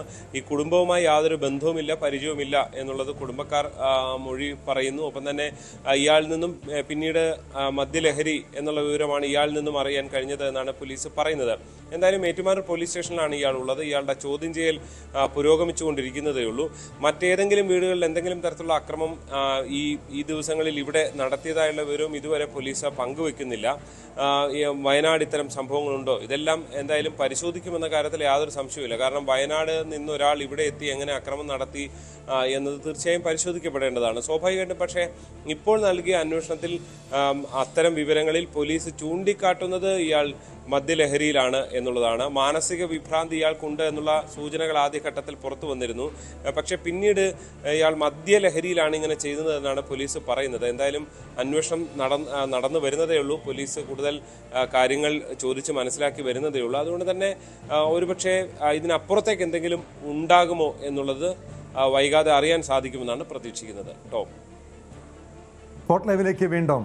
കളമശ്ശേരി സ്ഫോടന കേസിൽ സാക്ഷി പറയുന്നവരെ കൊലപ്പെടുത്തുമെന്ന് ഭീഷണി. യഹോവ സാക്ഷികളുടെ PROയുടെ ഫോണിലാണ് ഭീഷണി സന്ദേശം എത്തിയത്. സാക്ഷി പറഞ്ഞാൽ യഹോവ സാക്ഷികളുടെ സമ്മേളനത്തിലും കേന്ദ്രങ്ങളിലും ബോംബ് വയ്ക്കുമെന്നും ഭീഷണിയുണ്ട്. 12-ന് രാത്രി വാട്സാപ്പ് മുഖാന്തരമാണ് ഭീഷണി സന്ദേശം വന്നത്. കളമശ്ശേരി സ്ഫോടന കേസ് പ്രതി ഡൊമിനിക് മാർട്ടിനെതിരെ മൊഴി നൽകരുതെന്നാണ് ഈ ഭീഷണിയിലുള്ളത്. മലേഷ്യൻ നമ്പറിൽ നിന്നാണ് ഭീഷണി സന്ദേശം വന്നതെന്നാണ് കളമശ്ശേരി പോലീസ് വ്യക്തമാക്കുന്നത്. ഡാനി ഇപ്പോൾ ചേരുന്നുണ്ട് വിവരങ്ങളുമായി.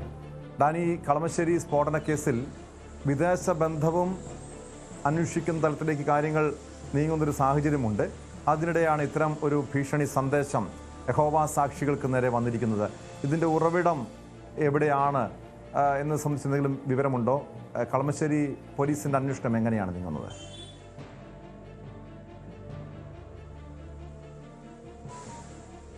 ടോം, ഇക്കാര്യത്തിൽ പോലീസിന്റെ അന്വേഷണം തുടങ്ങിയിട്ടുണ്ട്. ഇതിൽ രേഖകൾ സഹിതം, അതായത് ഇതുമായി ബന്ധപ്പെട്ടുകൊണ്ട് നൽകാൻ കഴിയാവുന്ന വിവരങ്ങൾ, ഒന്ന് ഈ വാട്സപ്പ് നമ്പറാണ് ഇത് വന്നിരിക്കുന്നത്, അത് സ്ഥിരീകരിച്ചിട്ടുണ്ട്. അതൊരു മലേഷ്യൻ നമ്പർ എന്ന രീതിയിൽ അത് സ്ഥിരീകരിച്ചിട്ടുണ്ട്. ഇവിടെ നിന്നാണ് ഈ സന്ദേശം എത്തിയത് എന്നതടക്കമുള്ള കാര്യങ്ങൾ സ്ഥിരീകരണം വന്നിട്ടുണ്ട്. ആരാണ്, എന്താണ് എന്ന് സംബന്ധിച്ച് അല്ലെങ്കിൽ ഏതെങ്കിലും രീതിയിൽ മറ്റേതെങ്കിലും വെളിപ്പെടുത്തലോ ഒന്നും തന്നെ ഈ സന്ദേശത്തിൽ ഉണ്ടായിട്ടില്ല. അപ്പോൾ ഇതുമായി ബന്ധപ്പെട്ടുകൊണ്ടുള്ളൊരു അന്വേഷണം ഇപ്പോൾ തുടങ്ങിയിട്ടുണ്ട്. പ്രധാനമായും ശ്രദ്ധിക്കേണ്ടത്, ഈ കേസിൽ കുറ്റപത്രം സമർപ്പിച്ചിട്ടുണ്ട്. എന്നാൽ വിചാരണ ഇതുവരെയും ആരംഭിച്ചിട്ടില്ല. വിചാരണ നടപടികൾ അടുക്കുകയാണ്. വിചാരണ അടുത്ത് തന്നെ ഇത് ആരംഭിക്കും എന്ന് പറയുമ്പോൾ ആ സമയത്താണ് ഇത്തരമൊരു സന്ദേശം ഇവിടെ എത്തുന്നത്. സന്ദേശത്തിൻ്റെ പൊരുൾ ഇതാണ്: ഈ കേസിലെ ഏക പ്രതി എന്ന് പറയുന്ന ഡൊമിനിക് മാർട്ടിനാണ്. ഈ ഡൊമിനിക് മാർട്ടിനുമായി ബന്ധപ്പെട്ടുകൊണ്ട് ഈ കേസിൽ ഏതെങ്കിലും രീതിയിൽ തെളിവ് നൽകാൻ ശ്രമിക്കുന്നവരെ അപായപ്പെടുത്തും എന്ന് തന്നെയാണ്. ഒപ്പം ഈ യഹോവ സാക്ഷികളുടെ കൺവെൻഷനിൽ പലയിടങ്ങളിലും നടക്കാറുണ്ട്. അപ്പോൾ ഈ കൺവെൻഷനുകളിലും ഈ ആക്രമണം ഉണ്ടാകും, അവിടെയും ബോംബ് വയ്ക്കും എന്ന രീതിയിലുള്ള ഒരു സന്ദേശമാണ് വന്നിരിക്കുന്നത്. ഇതാ ഈ യഹോവ സാക്ഷികളുടെ അവരുടെ ഒരു ഗ്രൂപ്പിൻ്റെ PROയുടെ നമ്പറിലേക്കാണ് ഈ സന്ദേശം വന്നത്. ഇതിനുശേഷം ഈ തെളിവുകളടക്കം വെച്ചാണ് ഇപ്പോൾ കളമശ്ശേരി പോലീസിൽ പരാതി കൊടുക്കുകയും അവർ അന്വേഷണവുമായി മുന്നോട്ട് പോവുകയും ചെയ്യുന്നത്. പ്രത്യേകിച്ച് ഇപ്പോൾ ഇരിക്കുന്ന ഒരു സാഹചര്യങ്ങൾ, ഇതിൻ്റെ ഒരു വിചാരണ നടപടികൾ കടക്കുന്ന ഘട്ടത്തിൽ ഇപ്പോൾ വരുന്ന ഈ സന്ദേശം അത് ഗൗരവത്തോടു കൂടി തന്നെയാണ് കാണുന്നത്. ഇതിനു മുൻപ് നേരത്തെ പല രീതിയിൽ ഈ കേസുമായി ബന്ധപ്പെട്ടുകൊണ്ട് അന്വേഷണം രാജ്യത്തിന് പുറത്തേക്ക് കടന്ന ഘട്ടങ്ങൾ ഉണ്ടായിട്ടുണ്ട്.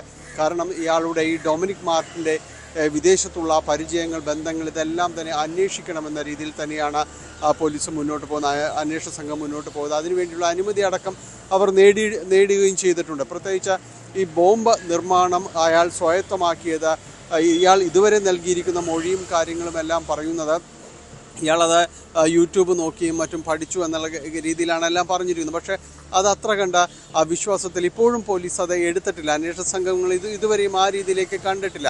അതിൽ കൂടുതൽ വസ്തുതാപരമായ വിശകലനം വേണമെന്ന രീതിയിൽ തന്നെയാണ് അന്വേഷണ സംഘമുള്ളത്.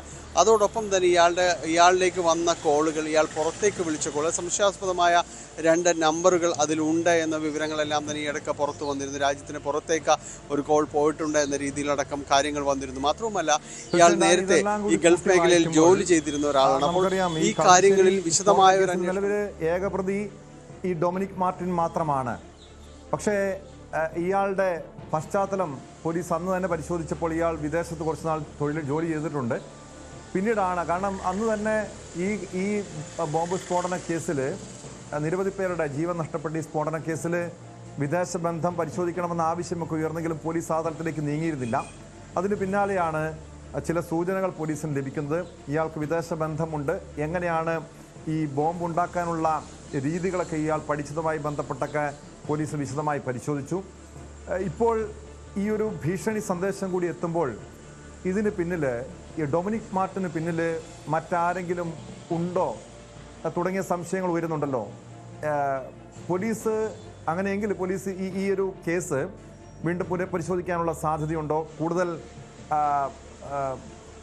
തലങ്ങളിലേക്ക്, വിദേശ തലങ്ങളിലേക്കൊക്കെ ഇതിൻ്റെ അന്വേഷണം വിശദമായി തന്നെ നീങ്ങേണ്ടതല്ലേ?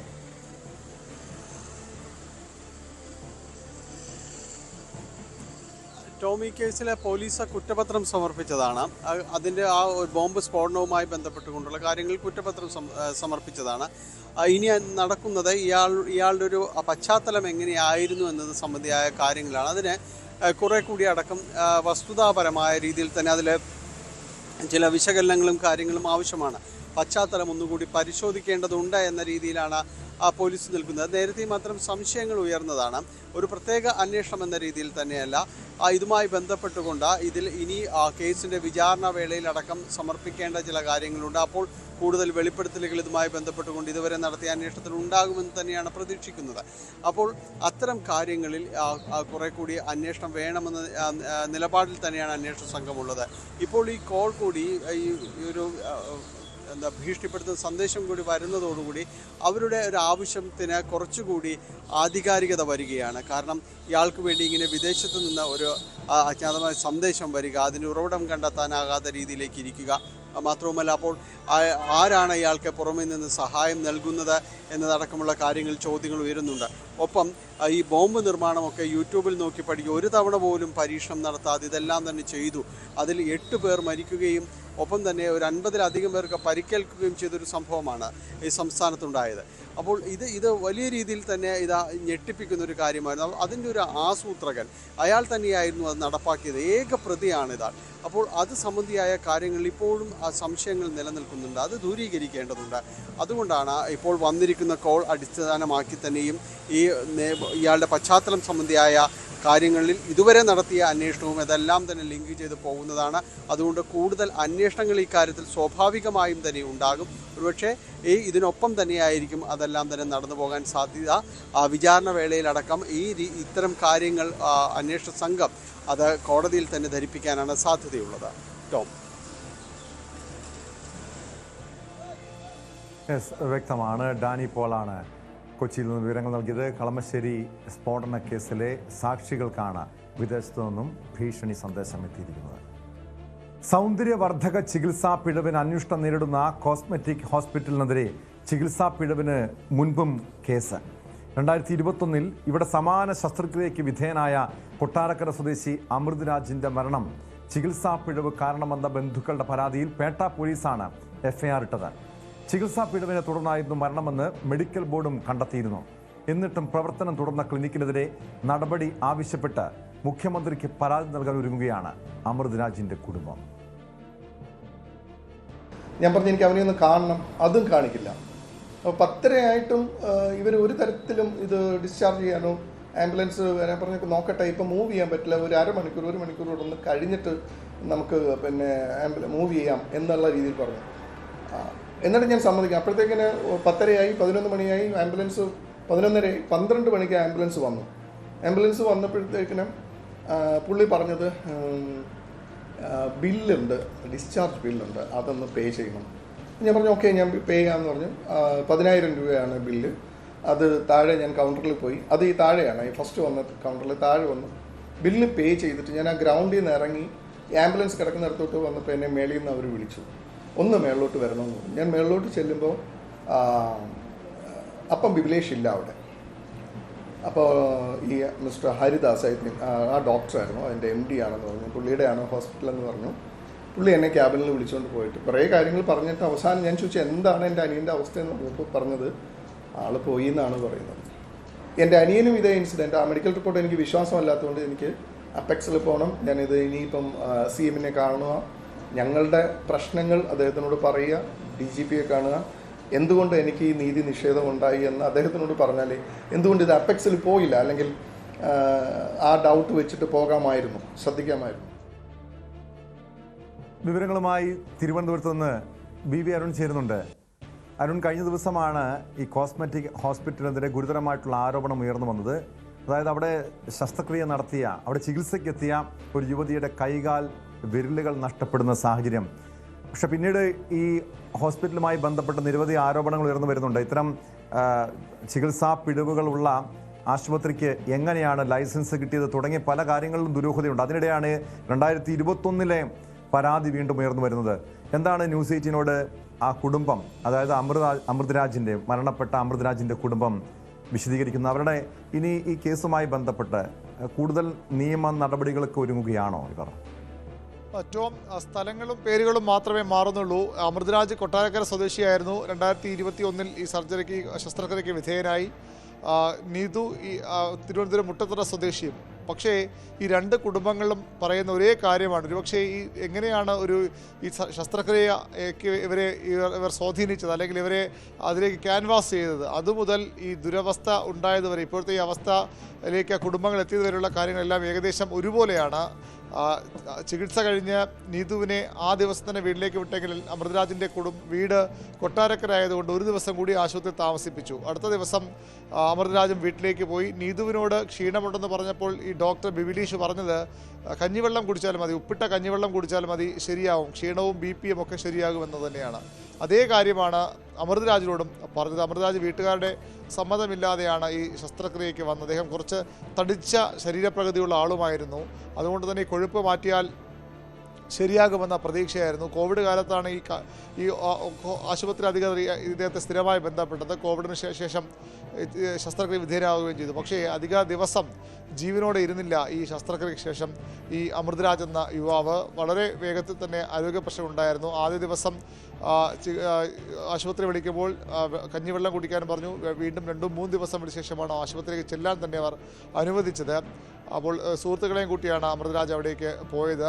ആശുപത്രിയിൽ എത്തുമ്പോൾ ആരോഗ്യനില മോശമാകുന്നു. അവിടെ നിന്ന് ഇയാൾ തന്നെ, ഈ ബിബിലേഷ് എന്ന ഡോക്ടർ തന്നെ അമൃതരാജിനെ മറ്റൊരു ആശുപത്രിയിലേക്ക്, തിരുവനന്തപുരത്ത് ആനേറയുള്ള ലോർഡ്സ് ഹോസ്പിറ്റലിൽ നിന്ന് ആശുപത്രിയിലേക്ക് കൊണ്ടുപോകുന്നു. അവിടെയും ഇയാൾ പ്രാക്ടീസ് ചെയ്യുന്നുണ്ട് എന്നാണ് ആ സമയത്ത് അവിടുത്തെ പ്രധാനപ്പെട്ട ഡോക്ടറെ, ആശുപത്രിയുടെ MDയെ തന്നെയാണെന്ന് ചികിത്സ കാണിക്കുന്നത്. വളരെ വേഗം ആരോഗ്യനില മോശമാകുന്നു. ഇതിൻ്റെ സഹോദരൻ നമ്മോട് സംസാരിച്ച സതീഷ് കുമാർ അവിടെ എത്തുമ്പോൾ ICUവിലാണ്, തീവ്രപരിചരണ വിഭാഗത്തിലാണ്, വലിയ ആരോഗ്യ പ്രശ്നമുണ്ട്, രക്ഷിക്കാൻ ശ്രമിക്കുകയാണെന്ന് മറുപടി കേട്ട് കുടുംബം അക്ഷരാർത്ഥം ഞെട്ടുകയായിരുന്നു. കാരണം അങ്ങനെ ആരോഗ്യ പ്രശ്നങ്ങളൊന്നും ഉണ്ട ആളായിരുന്നില്ല അവരുടെ സഹോദരൻ അമൃതരാജ്. അതിനുശേഷം അങ്ങനെയെങ്കിലും മറ്റ് എല്ലാ സൗകര്യമുള്ള ആശുപത്രിയിലേക്ക് മാറ്റാം, അങ്ങനെ കിംസ് ആശുപത്രിയിലേക്ക് കൊണ്ടുപോകാൻ കുടുംബം തയ്യാറായി. ഈ ആശുപത്രി ചിലവായ തുകയൊക്കെ അടച്ച് ആംബുലൻസ് വിളിക്കുമ്പോഴേക്കും ഡോക്ടർ വീണ്ടും വിളിപ്പിക്കുകയും മരിച്ചുപോയി അമൃതരാജ് എന്ന് ഈ കുടുംബത്തെ അറിയിക്കുകയുമായിരുന്നു. അതായത് ഒരു ആരോഗ്യ പ്രശ്നമില്ലാത്ത, അല്പം ശരീരം തടിച്ചത് ഒഴിച്ച് മറ്റു പ്രശ്നങ്ങളില്ലാത്ത ഒരാൾ ഈ ശസ്ത്രക്രിയയ്ക്ക് വിധേയനാകുന്നു. അയാൾ വളരെ വേഗത്തിൽ അയാളുടെ ജീവൻ നഷ്ടപ്പെടുന്നു. ഈ കുടുംബം പേട്ട പോലീസിൽ പരാതി നൽകുന്നു. അന്ന് പേട്ടയിലാണ് ഈ സ്ഥാപനം പ്രവർത്തിച്ചത്. നമ്മൾ അതിൻ്റെ ദൃശ്യങ്ങൾ കഴിഞ്ഞ ദിവസം എടുത്തിരുന്നതാണ്. പേട്ടയിലെ ഓഫീസ് അതിപ്പോൾ മറ്റു സ്ഥലത്തേക്ക് മാറി. ഇപ്പോൾ ദൃശ്യങ്ങളിലുള്ള സ്ക്രീനിലുള്ള ഈ അരശിപ്പുള്ളി ആശുപത്രിയിലേക്ക് മാറുകയായിരുന്നു.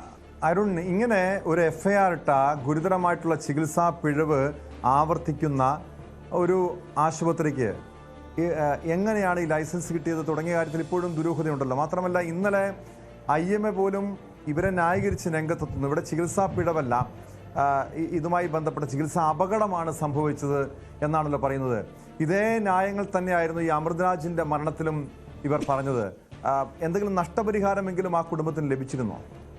ഒരു നഷ്ടപരിഹാരം ലഭിച്ചു. നഷ്ടപരിഹാരമില്ലെന്ന് മാത്രമല്ല, ഇതിൽ അമൃതരാജിൻ്റെ കാര്യത്തിൽ നീതുവിന് വ്യത്യാസമുള്ളത് ആദ്യത്തെ മെഡിക്കൽ റിപ്പോർട്ട് വളരെ കൃത്യമായി തന്നെ ഈ മരണകാരണം സ്വാഭാവികമായി എല്ലാ മരണങ്ങളുടെയും ആത്യന്തികമായ കാരണം ഹൃദയം നിലയ്ക്കുക തന്നെയാണ്, കാർഡിയാക് അറസ്റ്റ് മരണകാരണം. പക്ഷേ മരണത്തിലേക്ക് നയിച്ചത് ഇത്തരമൊരു സർജറി ആണ് എന്ന് വളരെ വ്യക്തമായി ഈ മെഡിക്കൽ റിപ്പോർട്ടിൽ പറയുന്നുണ്ട്. മെഡിക്കൽ റിപ്പോർട്ട് വളരെ വ്യക്തമായി തന്നെ രേഖപ്പെടുത്തിയിട്ടുണ്ട്. എന്നിട്ടും ഇത് അട്ടിമറിക്കപ്പെട്ടു എന്നാണ് ഏറ്റവും പ്രധാനപ്പെട്ട കാര്യം. ഇപ്പോൾ സ്ക്രീനിൽ കാണുന്ന മെഡിക്കൽ റിപ്പോർട്ടാണ്.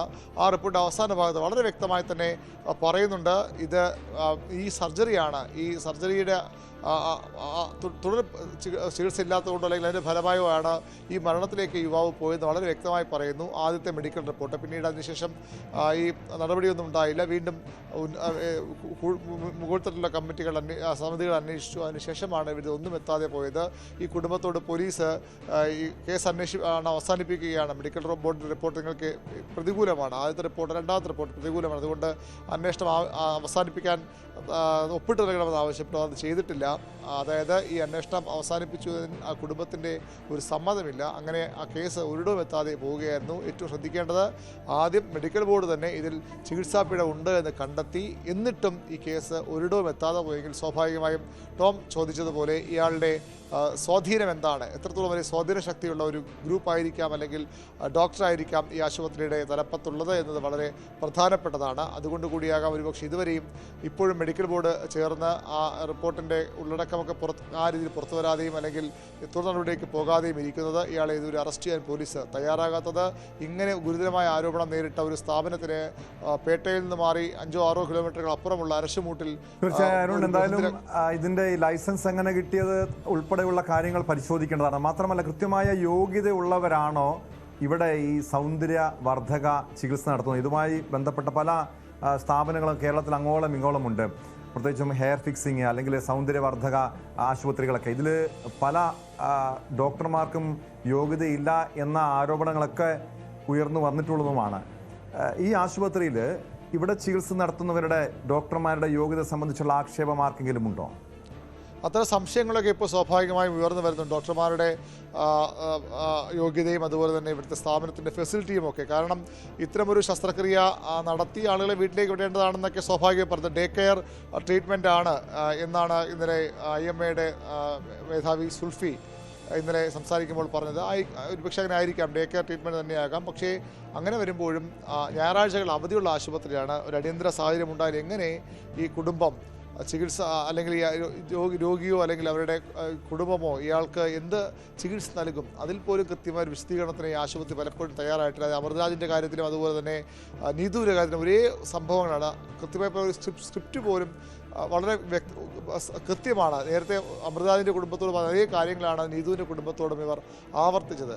അങ്ങനെ അവിടെ സൗകര്യങ്ങളുടെ കാര്യത്തിൽ സംശയമുണ്ട്. ഈ ഡോക്ടർമാരുടെ യോഗ്യതയെ, ഈ സ്ഥാപനത്തിൻ്റെ യോഗ്യതയെ സംബന്ധിച്ചും ഈ അമൃതരാജിൻ്റെ സംഭവം ഉണ്ടാകുമ്പോഴും ഈ സ്ഥാപനത്തിൽ ലൈസൻസ് ഉണ്ടായ ക്ലിനിക്കൽ എസ്റ്റാബ്ലിഷ്ഡ് ലൈസൻസ് ഉണ്ടായിരുന്ന കാര്യത്തിലൊക്കെ ഇനിയും വ്യക്തത വരേണ്ടതുണ്ട്. ഏതായാലും ഈ കുടുംബം ഇങ്ങനെ ഈ നീതുവിൻ്റെ അനുഭവം കൂടി വന്നതോടുകൂടി വളരെ ശക്തമായി ഈ വിഷയത്തിൽ ഇറങ്ങാൻ തീരുമാനിക്കുകയാണ്. മുഖ്യമന്ത്രി അടക്കമുള്ളവരെ കണ്ട് പരാതി നൽകാൻ അവർ തീരുമാനമെടുത്തിട്ടുമുണ്ട്. ഇങ്ങനെ ഡോക്ടർമാർക്ക് IMAയ്ക്ക് വളരെ വേഗം പറഞ്ഞ് കൈയൊഴിയാം, ഇതൊരു ക്ലിനിക്കൽ ആക്സിഡൻറ്റ് മാത്രമാണ്. പക്ഷേ ഇത്തരം ആക്സിഡൻറ്റുകൾ ഇല്ലാതാക്കുന്നത് ഒരു കുടുംബത്തിൻ്റെ പ്രതീക്ഷയാകാം. ഒരുപക്ഷെ നാടിന് തന്നെ ഗുണമായി മാറേണ്ട ചെറുപ്പക്കാരാകാം. അങ്ങനെ ആ രീതിയിലുള്ള ആളുകളുടെ ജീവൻ എടുത്തുകൊണ്ടുള്ള ഈ ക്ലിനിക്കൽ ആക്സിഡൻറ്റുകൾ എക്കാലവും ജനജീവിതത്തിന് ഭീഷണി തന്നെയാണ്, സാധാരണക്കാർക്ക് ഭീഷണി തന്നെയാണ്. സർക്കാരാണെന്ന് നിയന്ത്രിക്കേണ്ടത്. വ്യക്തമാണ്. തിരുവനന്തപുരത്ത് നിന്ന് VV അരുണാണ് വിവരങ്ങൾ നൽകി. എന്തായാലും ആരോഗ്യവകുപ്പ് നിലവിൽ ഈ ആശുപത്രിക്കെതിരെ നടപടി സ്വീകരിച്ചിട്ടുണ്ട്. പക്ഷെ എന്താണ് വീഴ്ച സംഭവിച്ചതെന്നറിയണം. ഇതുപോലെ മരണം സംഭവിച്ച അമൃതരാജിനും അതുപോലെ തന്നെ നീതുവിനും കൃത്യമായ നഷ്ടപരിഹാരം കൊടുക്കാനും തയ്യാറാകണം. കാസർഗോഡ് പുതിയ കോട്ടയിൽ വ്യാജ സർട്ടിഫിക്കറ്റ് നിർമ്മാണ കേന്ദ്രം കണ്ടെത്തി. 3 പേരെ ഹോസ്ദുർഗ് പോലീസ് അറസ്റ്റ് ചെയ്തു. ഹോസ്ദുർഗ് സ്വദേശികളായ ഷിഹാബ്, രവീന്ദ്രൻ, സന്തോഷ് കുമാർ എന്നിവരാണ് അറസ്റ്റിലായത്. വിവിധ സർവകലാശാലകളുടെ ബിരുദ സർട്ടിഫിക്കറ്റുകൾ, driving licence, Aadhaar card, passport തുടങ്ങിയവ വ്യാജമായി നിർമ്മിക്കുന്ന കേന്ദ്രമാണ് കണ്ടെത്തിയത്. KB ബൈജു ചേരുന്നുണ്ട് വിവരങ്ങളുമായി. ബൈജു, ഈ കണ്ണൂർ, കാലിക്കറ്റ്, കേരള സർവകലാശാലയുടെ വ്യാജ ബിരുദ സർട്ടിഫിക്കറ്റുകൾ ആണ് ഇവർ കൂടുതലായും നിർമ്മിച്ചു നൽകുന്നത്. അതോടൊപ്പം ആധാർ കാർഡ്, പാസ്പോർട്ട്, ഇതിന് പിന്നിൽ ആരാണ്? വലിയൊരു ലോബി തന്നെ ഇതിന് പിന്നിൽ പ്രവർത്തിക്കുന്നുണ്ടോ?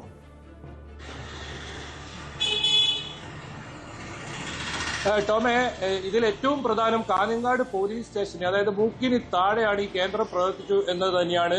വർഷങ്ങളായി ഈ കേന്ദ്രം ഇവിടെ പ്രവർത്തിക്കുന്നുണ്ട്. ടോം സൂചിപ്പിച്ചതുപോലെ തന്നെ കണ്ണൂർ, കാലിക്കറ്റ്, കേരള സർവകലാശാലകളുടെ വ്യാജ ബിരുദ സർട്ടിഫിക്കറ്റുകൾ, അതോടൊപ്പം എഞ്ചിനീയറിംഗ് സർട്ടിഫിക്കറ്റ്. ഇതിൽ ഏറ്റവും മറ്റൊരു പ്രധാനപ്പെട്ട ഗൗരവം ഇവിടെ നിന്നും വ്യാജ പാസ്പോർട്ട് കണ്ടെത്തിയെന്നതാണ്. അത്തരത്തിൽ വ്യാജ പാസ്പോർട്ട് കൂടി ഈ കേന്ദ്രത്തിൽ നിന്നും നിർമ്മിക്കുന്നുണ്ടെന്ന ഒരു കണ്ടെത്തൽ കൂടി ഉണ്ടായിരിക്കുന്നു. എന്തായാലും വളരെ ഗൗരവമായ ഒരു സംഭവം തന്നെയാണ്. പ്രധാനമായും ഇവർ ലക്ഷ്യമിടുന്നത് വിദേശത്തേക്ക് പോകുന്നവരെയാണ്. ഈ വിദേശത്തേക്ക് എഞ്ചിനീയറിംഗും മറ്റുമായി പോകുന്നവരെ 10,000 രൂപ മുതൽ മുകളിലോട്ട് ഇത്തരത്തിൽ പണം ഈടാക്കിയാണ് ഈ സർട്ടിഫിക്കറ്റുകൾ ഇവർ നൽകിക്കൊണ്ടിരുന്നത്. ഏതായാലും വർഷങ്ങളായി ഈ കേന്ദ്രം ഇവിടെ പ്രവർത്തിക്കുന്നുണ്ടെന്ന് തന്നെയാണ് പോലീസിന്റെ പരിശോധനയിൽ കണ്ടെത്തിയിരിക്കുന്നത്. ഈ കേന്ദ്രത്തിൽ നിന്നും ഇത്തരത്തിൽ സർട്ടിഫിക്കറ്റുകൾ ഉണ്ടാക്കിയതിനു ശേഷം ഷിഹാബ് എന്ന് പറയുന്ന ഇയാളുടെ വീട്ടിൽ നിന്നാണ് ഇതിന്റെ പ്രിന്റ് ഔട്ട് പുറത്തെടുത്തത്. നിരവധി ഇത്തരത്തിൽ RTO ഓഫീസുകളുടെ ഉൾപ്പെടെയുള്ള വ്യാജ സീലുകളും ഇവിടെ നിന്നും കണ്ടെത്തിയിട്ടുണ്ട്. ഇത്തരത്തിൽ വലിയൊരു തോതിലുള്ള ഇത്തരത്തിൽ വ്യാജ സർട്ടിഫിക്കറ്റുകൾ കഴിഞ്ഞ ഏതാനും വർഷങ്ങളായി ഈ കേന്ദ്രത്തിൽ നിന്നും വിതരണം ചെയ്തു വരികയായിരുന്നെന്നാണ് അറിയാൻ സാധിക്കുന്നത്. അതായത് നേരത്തെ സൂചിപ്പിച്ചതുപോലെ തന്നെ കാഞ്ഞങ്ങാട് പോലീസ് സ്റ്റേഷന് മൂക്കിന് താഴെയാണ് ഈ കേന്ദ്രം പ്രവർത്തിച്ചത് എന്നത് തന്നെയാണ് ഇതിൽ ഗൗരവം വർദ്ധിപ്പിക്കുന്നത്. ഏതായാലും ഇപ്പോൾ ഒരു പരാതി ഉണ്ടായതിനെ തുടർന്നാണ് പോലീസ് ഇപ്പോൾ പരിശോധനയ്ക്ക് തയ്യാറായതും. ഇത്തരത്തിൽ കാഞ്ഞങ്ങാട് DYSPയുടെ നേതൃത്വത്തിലുള്ള പ്രത്യേക സംഘം രാവിലെ 10 മണിക്ക് തുടങ്ങിയതാണ് പരിശോധന. പിന്നീട് ഈ വസ്തുക്കളൊക്കെ കണ്ടെത്തുകയായിരുന്നു. അതോടൊപ്പം ഇവരുടെ വീടുകളിലും പരിശോധന സമാനമായ രീതിയിൽ തന്നെ ഒരേ സമയത്ത് നടത്തിയിരുന്നു. വീടുകളിൽ നിന്നും നടത്തിയ പരിശോധനയാണ് ഈ വ്യാജ സീലുകൾ, RTO ഓഫീസിന്റെ, കർണാടക RTO ഓഫീസിന്റെ ഒക്കെ ഒരുപാട് വ്യാജ സീലുകൾ കണ്ടെത്തിയിട്ടുണ്ട്. അതായത് ലൈസൻസ് ഉൾപ്പെടെ ഇവിടെ നിന്നും വ്യാജമായി നിർമ്മിച്ചു കൊടുക്കുന്നുണ്ടെന്നാണ് പോലീസിന് കണ്ടെത്താൻ കഴിഞ്ഞിരിക്കുന്നത്. ഇതെല്ലാം പോലീസ് കൃത്യമായ ഈ പരിശോധനയിൽ റെയ്ഡിൽ പിടിച്ചെടുത്തിട്ടുണ്ട്. ഈ വസ്തുക്കളൊക്കെ പിടിച്ചെടുത്തിട്ടുണ്ട്. ഇവരിൽ നിന്നും ലാപ്ടോപ്പ്, മൊബൈൽ തുടങ്ങിയ കുറെ വസ്തുക്കളും പോലീസ് പിടിച്ചെടുത്തിട്ടുണ്ട്. ഏതായാലും ഇവരെ ഇപ്പോൾ അല്പസമയം മുമ്പാണ് കാഞ്ഞങ്ങാട് കോടതിയിൽ ഹാജരാക്കിയത്. ഈ 3 പേരെയും, സന്തോഷിനെയും രവീന്ദ്രനെയും ഒപ്പം ഷിഹാബിനെയും 3 പേരെയും 14 ദിവസത്തേക്ക് റിമാൻഡ് ചെയ്തിട്ടുണ്ട്. പോലീസ് ഇവരെ കസ്റ്റഡിയിൽ ആവശ്യപ്പെട്ട് അപേക്ഷ നൽകുമെന്നാണ് അറിയിച്ചിട്ടുള്ളത്. കാരണം ഇതിൽ ഇനി കൂടുതൽ കണ്ണികളുണ്ടോ, അല്ലെങ്കിൽ മറ്റ് സംസ്ഥാനത്ത് മറ്റ് ഏതൊക്കെ സ്ഥലങ്ങളിൽ ഈ സംഘം ഇത്തരത്തിൽ വ്യാജമായ ഇത്തരത്തിൽ വസ്തുക്കൾ നിർമ്മിച്ച് നൽകിയിട്ടുണ്ട്, അതൊക്കെ പോലീസിന് അറിയാനുണ്ട്. അതിനായി ഈ 3 പേരെയും കസ്റ്റഡിയിൽ ആവശ്യപ്പെട്ട് കോടതിയിൽ അപേക്ഷ നൽകാൻ അന്വേഷണ സംഘം തീരുമാനിച്ചിട്ടുണ്ട്. ഏതായാലും കർണാടകയിലേക്കും അന്വേഷണം വ്യാപിപ്പിച്ചിട്ടുണ്ട്. കർണാടകയിലെയാണ് ഒരുപാട് സ്ഥാപനങ്ങളുടെ, ഇത്തരത്തിൽ സർക്കാർ സ്ഥാപനങ്ങളുടെ ഉൾപ്പെടെ വ്യാജമായ സർട്ടിഫിക്കറ്റുകൾ ഇവർ നിർമ്മിച്ചിട്ടുള്ളത്. ഇതിൽ ഏറ്റവും കൂടുതൽ എഞ്ചിനീയറിംഗ് സർട്ടിഫിക്കറ്റുകളാണ് ഇവിടെ നിന്നും കണ്ടെത്താൻ സാധിച്ചത്. അത് പ്രധാനമായും വിദേശത്തേക്ക് പോകുന്നവരെ ലക്ഷ്യമിട്ടുകൊണ്ടുള്ള ഒരു വസ്തുക്കളാണ് ഇത്തരത്തിൽ പിടിച്ചെടുത്തവയിൽ. അതിൽ പാസ്പോർട്ട് കൂടി, വ്യാജ പാസ്പോർട്ട് കൂടി കണ്ടെത്തി എന്നതാണ് ഈ സംഭവത്തിന്റെ ഗൗരവം കൂടുതൽ വർദ്ധിപ്പിക്കുന്നത്. ഏതായാലും ഇതിൽ കൂടുതൽ അന്വേഷണം ഉണ്ടാകുമെന്ന് തന്നെയാണ് പോലീസ് പറയുന്നത്.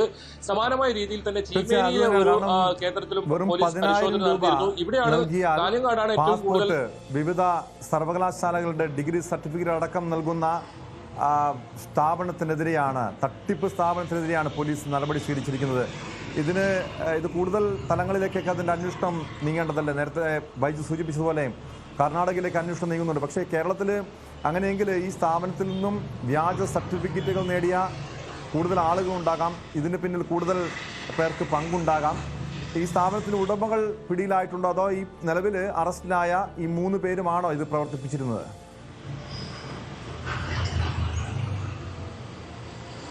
ടോമെ, ഇതിൽ പ്രധാനമായും കർണാടകയുടെ ഡ്രൈവിംഗ് ലൈസൻസ് ആണ് ഒരുപാട് ഈ കേന്ദ്രത്തിൽ നിന്നും ഇത്തരത്തിൽ ഉണ്ടാക്കിയിരിക്കുന്നത്. അതായത് നമുക്കറിയാം, കേരളത്തിൽ ഡ്രൈവിംഗ് ടെസ്റ്റ് പാസ്സാവാനൊക്കെ വലിയ ബുദ്ധിമുട്ടാണ്. അത്തരം ഡ്രൈവിംഗ് ലൈസൻസുകളാണ് ഇവിടെ നിന്നും ഇത്തരം നിർമ്മിച്ചു നൽകിയത്. അതിന് ഈ കർണാടക സർക്കാരിന്റെ സീൽ ഉൾപ്പെടെയുള്ള വസ്തുക്കൾ ഇവിടെ നിന്നും പോലീസ് കണ്ടെടുത്തിട്ടുണ്ട്. എന്തായാലും ടോം സൂചിപ്പിച്ചതുപോലെ തന്നെ സന്തോഷ് കുമാർ എന്ന് പറയുന്ന ആളാണ് ഇതിന്റെ ഉടമയെ പോലീസ് കസ്റ്റഡിയിലെടുത്തിട്ടുണ്ട്. അതോടൊപ്പം ഇവിടെ ജോലി ചെയ്യുന്ന ഇത്തരത്തിൽ ഈ സർട്ടിഫിക്കറ്റുകളെ ഉണ്ടാക്കി കൊടുക്കുന്ന രവീന്ദ്രനും അതുപോലെ തന്നെ ഷിഹാബ് എന്ന് പറഞ്ഞ മറ്റൊരു ഉടമ, ഈ പാർട്ട്ണർമാരാണ്. ഇയാൾ കടപ്പുറമുള്ള ഒരാളാണ്. ഇയാളാണ് വീട്ടിൽ നിന്നും ഇതിന്റെ പ്രിന്റ് ഔട്ട് ഒക്കെ എടുത്തുകൊണ്ടിരുന്നത്. ഏതായാലും 10,000 രൂപ മുതൽ മുകളിലോട്ട്, അത് ഓരോ സർട്ടിഫിക്കറ്റ് അനുസരിച്ച് അത്തരത്തിൽ ഈ പണം ഈടാക്കിയാണ് ഈ സംഘം വിൽപ്പന നടത്തിയിരുന്നത്. അതിൽ ഈ വിദേശത്തേക്ക് പോകുന്ന എഞ്ചിനീയറിംഗ് ഉൾപ്പെടെയുള്ള ഇത്തരം സർട്ടിഫിക്കറ്റുകളാണ് ഈ രീതിയിൽ കൊടുക്കുന്നതെങ്കിൽ ഓരോ ഡ്രൈവിംഗ് ലൈസൻസ് ഉൾപ്പെടെ 25,000, 30,000 ഒക്കെ വാങ്ങി ഇവർ ഇവിടെ നിന്ന് നിർമ്മിച്ച് നൽകിയിട്ടുണ്ട്. ഏതായാലും ഒരുപാട് പേർ ഇവരുടെ പക്കൽ നിന്നും ഇത്തരത്തിൽ വ്യാജമായ സർട്ടിഫിക്കറ്റുകൾ കരസ്ഥമാക്കി പല സ്ഥലങ്ങളിലും ജോലി ചെയ്യുന്നതായും അതുപോലെ തന്നെ പല സ്ഥലങ്ങളിലും ഇത് ഉപയോഗിച്ചതായും പോലീസിന് മനസ്സിലായിട്ടുണ്ട്. അതൊക്കെ കണ്ടെത്തേണ്ടതുണ്ട്. അതിന് അന്വേഷണം പ്രത്യേക സംഘത്തെ രൂപീകരിച്ച് അന്വേഷണം നടത്തുമെന്ന് തന്നെയാണ് കാഞ്ഞങ്ങാട് പോലീസ് വ്യക്തമാക്കിയിരിക്കുന്നത്. അതിനാണ് ഈ 3 പ്രതികളെയും കസ്റ്റഡിയിൽ ആവശ്യപ്പെട്ട് അപേക്ഷ നൽകുന്നത്. കൂടുതൽ ഈ പ്രതികളെ ചോദ്യം ചെയ്യേണ്ടതുണ്ട്. ഈ സംഘത്തിൽ വേറെ ഏതെങ്കിലും ആളുകളുമായി ബന്ധമുണ്ടോ, അന്തർ സംസ്ഥാന ബന്ധം ഏത് രീതിയിലാണ്, ഒരു പക്ഷേ അന്തർ സംസ്ഥാനത്തെ ബന്ധം ഇവർക്ക് ഉണ്ടാകാനുള്ള ഒരു സാധ്യത പോലീസ് തള്ളിക്കളയുന്നില്ല. കാരണം ഈ സർട്ടിഫിക്കറ്റുകൾ പല ഏജന്റുകളും ഇവർക്ക് ഉണ്ട് എന്നാണ് പറയുന്നത്. അതുകൊണ്ടാണ് ഈ അന്വേഷണം കർണാടകയിലേക്കും വ്യാപിപ്പിച്ചിട്ടുള്ളത്. കർണാടകയിലുള്ള നിരവധി സ്ഥാപനങ്ങളുടെ എഞ്ചിനീയറിംഗ് കോളേജുകൾ ഉൾപ്പെടെയുള്ള പല കോളേജുകളുടെയും സർട്ടിഫിക്കറ്റുകൾ ഇവിടെ നിന്നും നടത്തിയ പരിശോധനയിൽ, മണിക്കൂറുകൾ നീണ്ട പരിശോധനയിൽ കണ്ടെത്താൻ സാധിച്ചിട്ടുണ്ട്. എന്നാലും വിപുലമായ ഒരു അന്വേഷണം, കൂടുതൽ അന്വേഷണം ഉണ്ടാകും തന്നെയാണ് കാഞ്ഞങ്ങാട് ഡിവൈഎസ്പി വ്യക്തമാക്കിയിരിക്കുന്നത്. വ്യാജ സർട്ടിഫിക്കറ്റുകൾ വിവിധ സർവകലാശാലകളുടെ ഉൾപ്പെടെ ബിരുദ സർട്ടിഫിക്കറ്റുകൾ നൽകുന്ന തട്ടിപ്പ് സ്ഥാപനത്തിനെതിരെ നടപടി സ്വീകരിച്ചിരിക്കുന്നത്. ഇവിടെ നിന്നും വ്യാജ പാസ്പോർട്ടുകളും ആധാർ കാർഡുകളും ഒക്കെ നിർമ്മിച്ചു നൽകിയതായി വിവരം ലഭിച്ചിട്ടുണ്ട്. കർണാടകയിലേക്കും അന്വേഷണം വ്യാപിപ്പിച്ചിരിക്കുകയാണ് പോലീസ്. സ്പോട്ട് ലൈവ് പൂർണ്ണമാകുന്നു. നമസ്കാരം.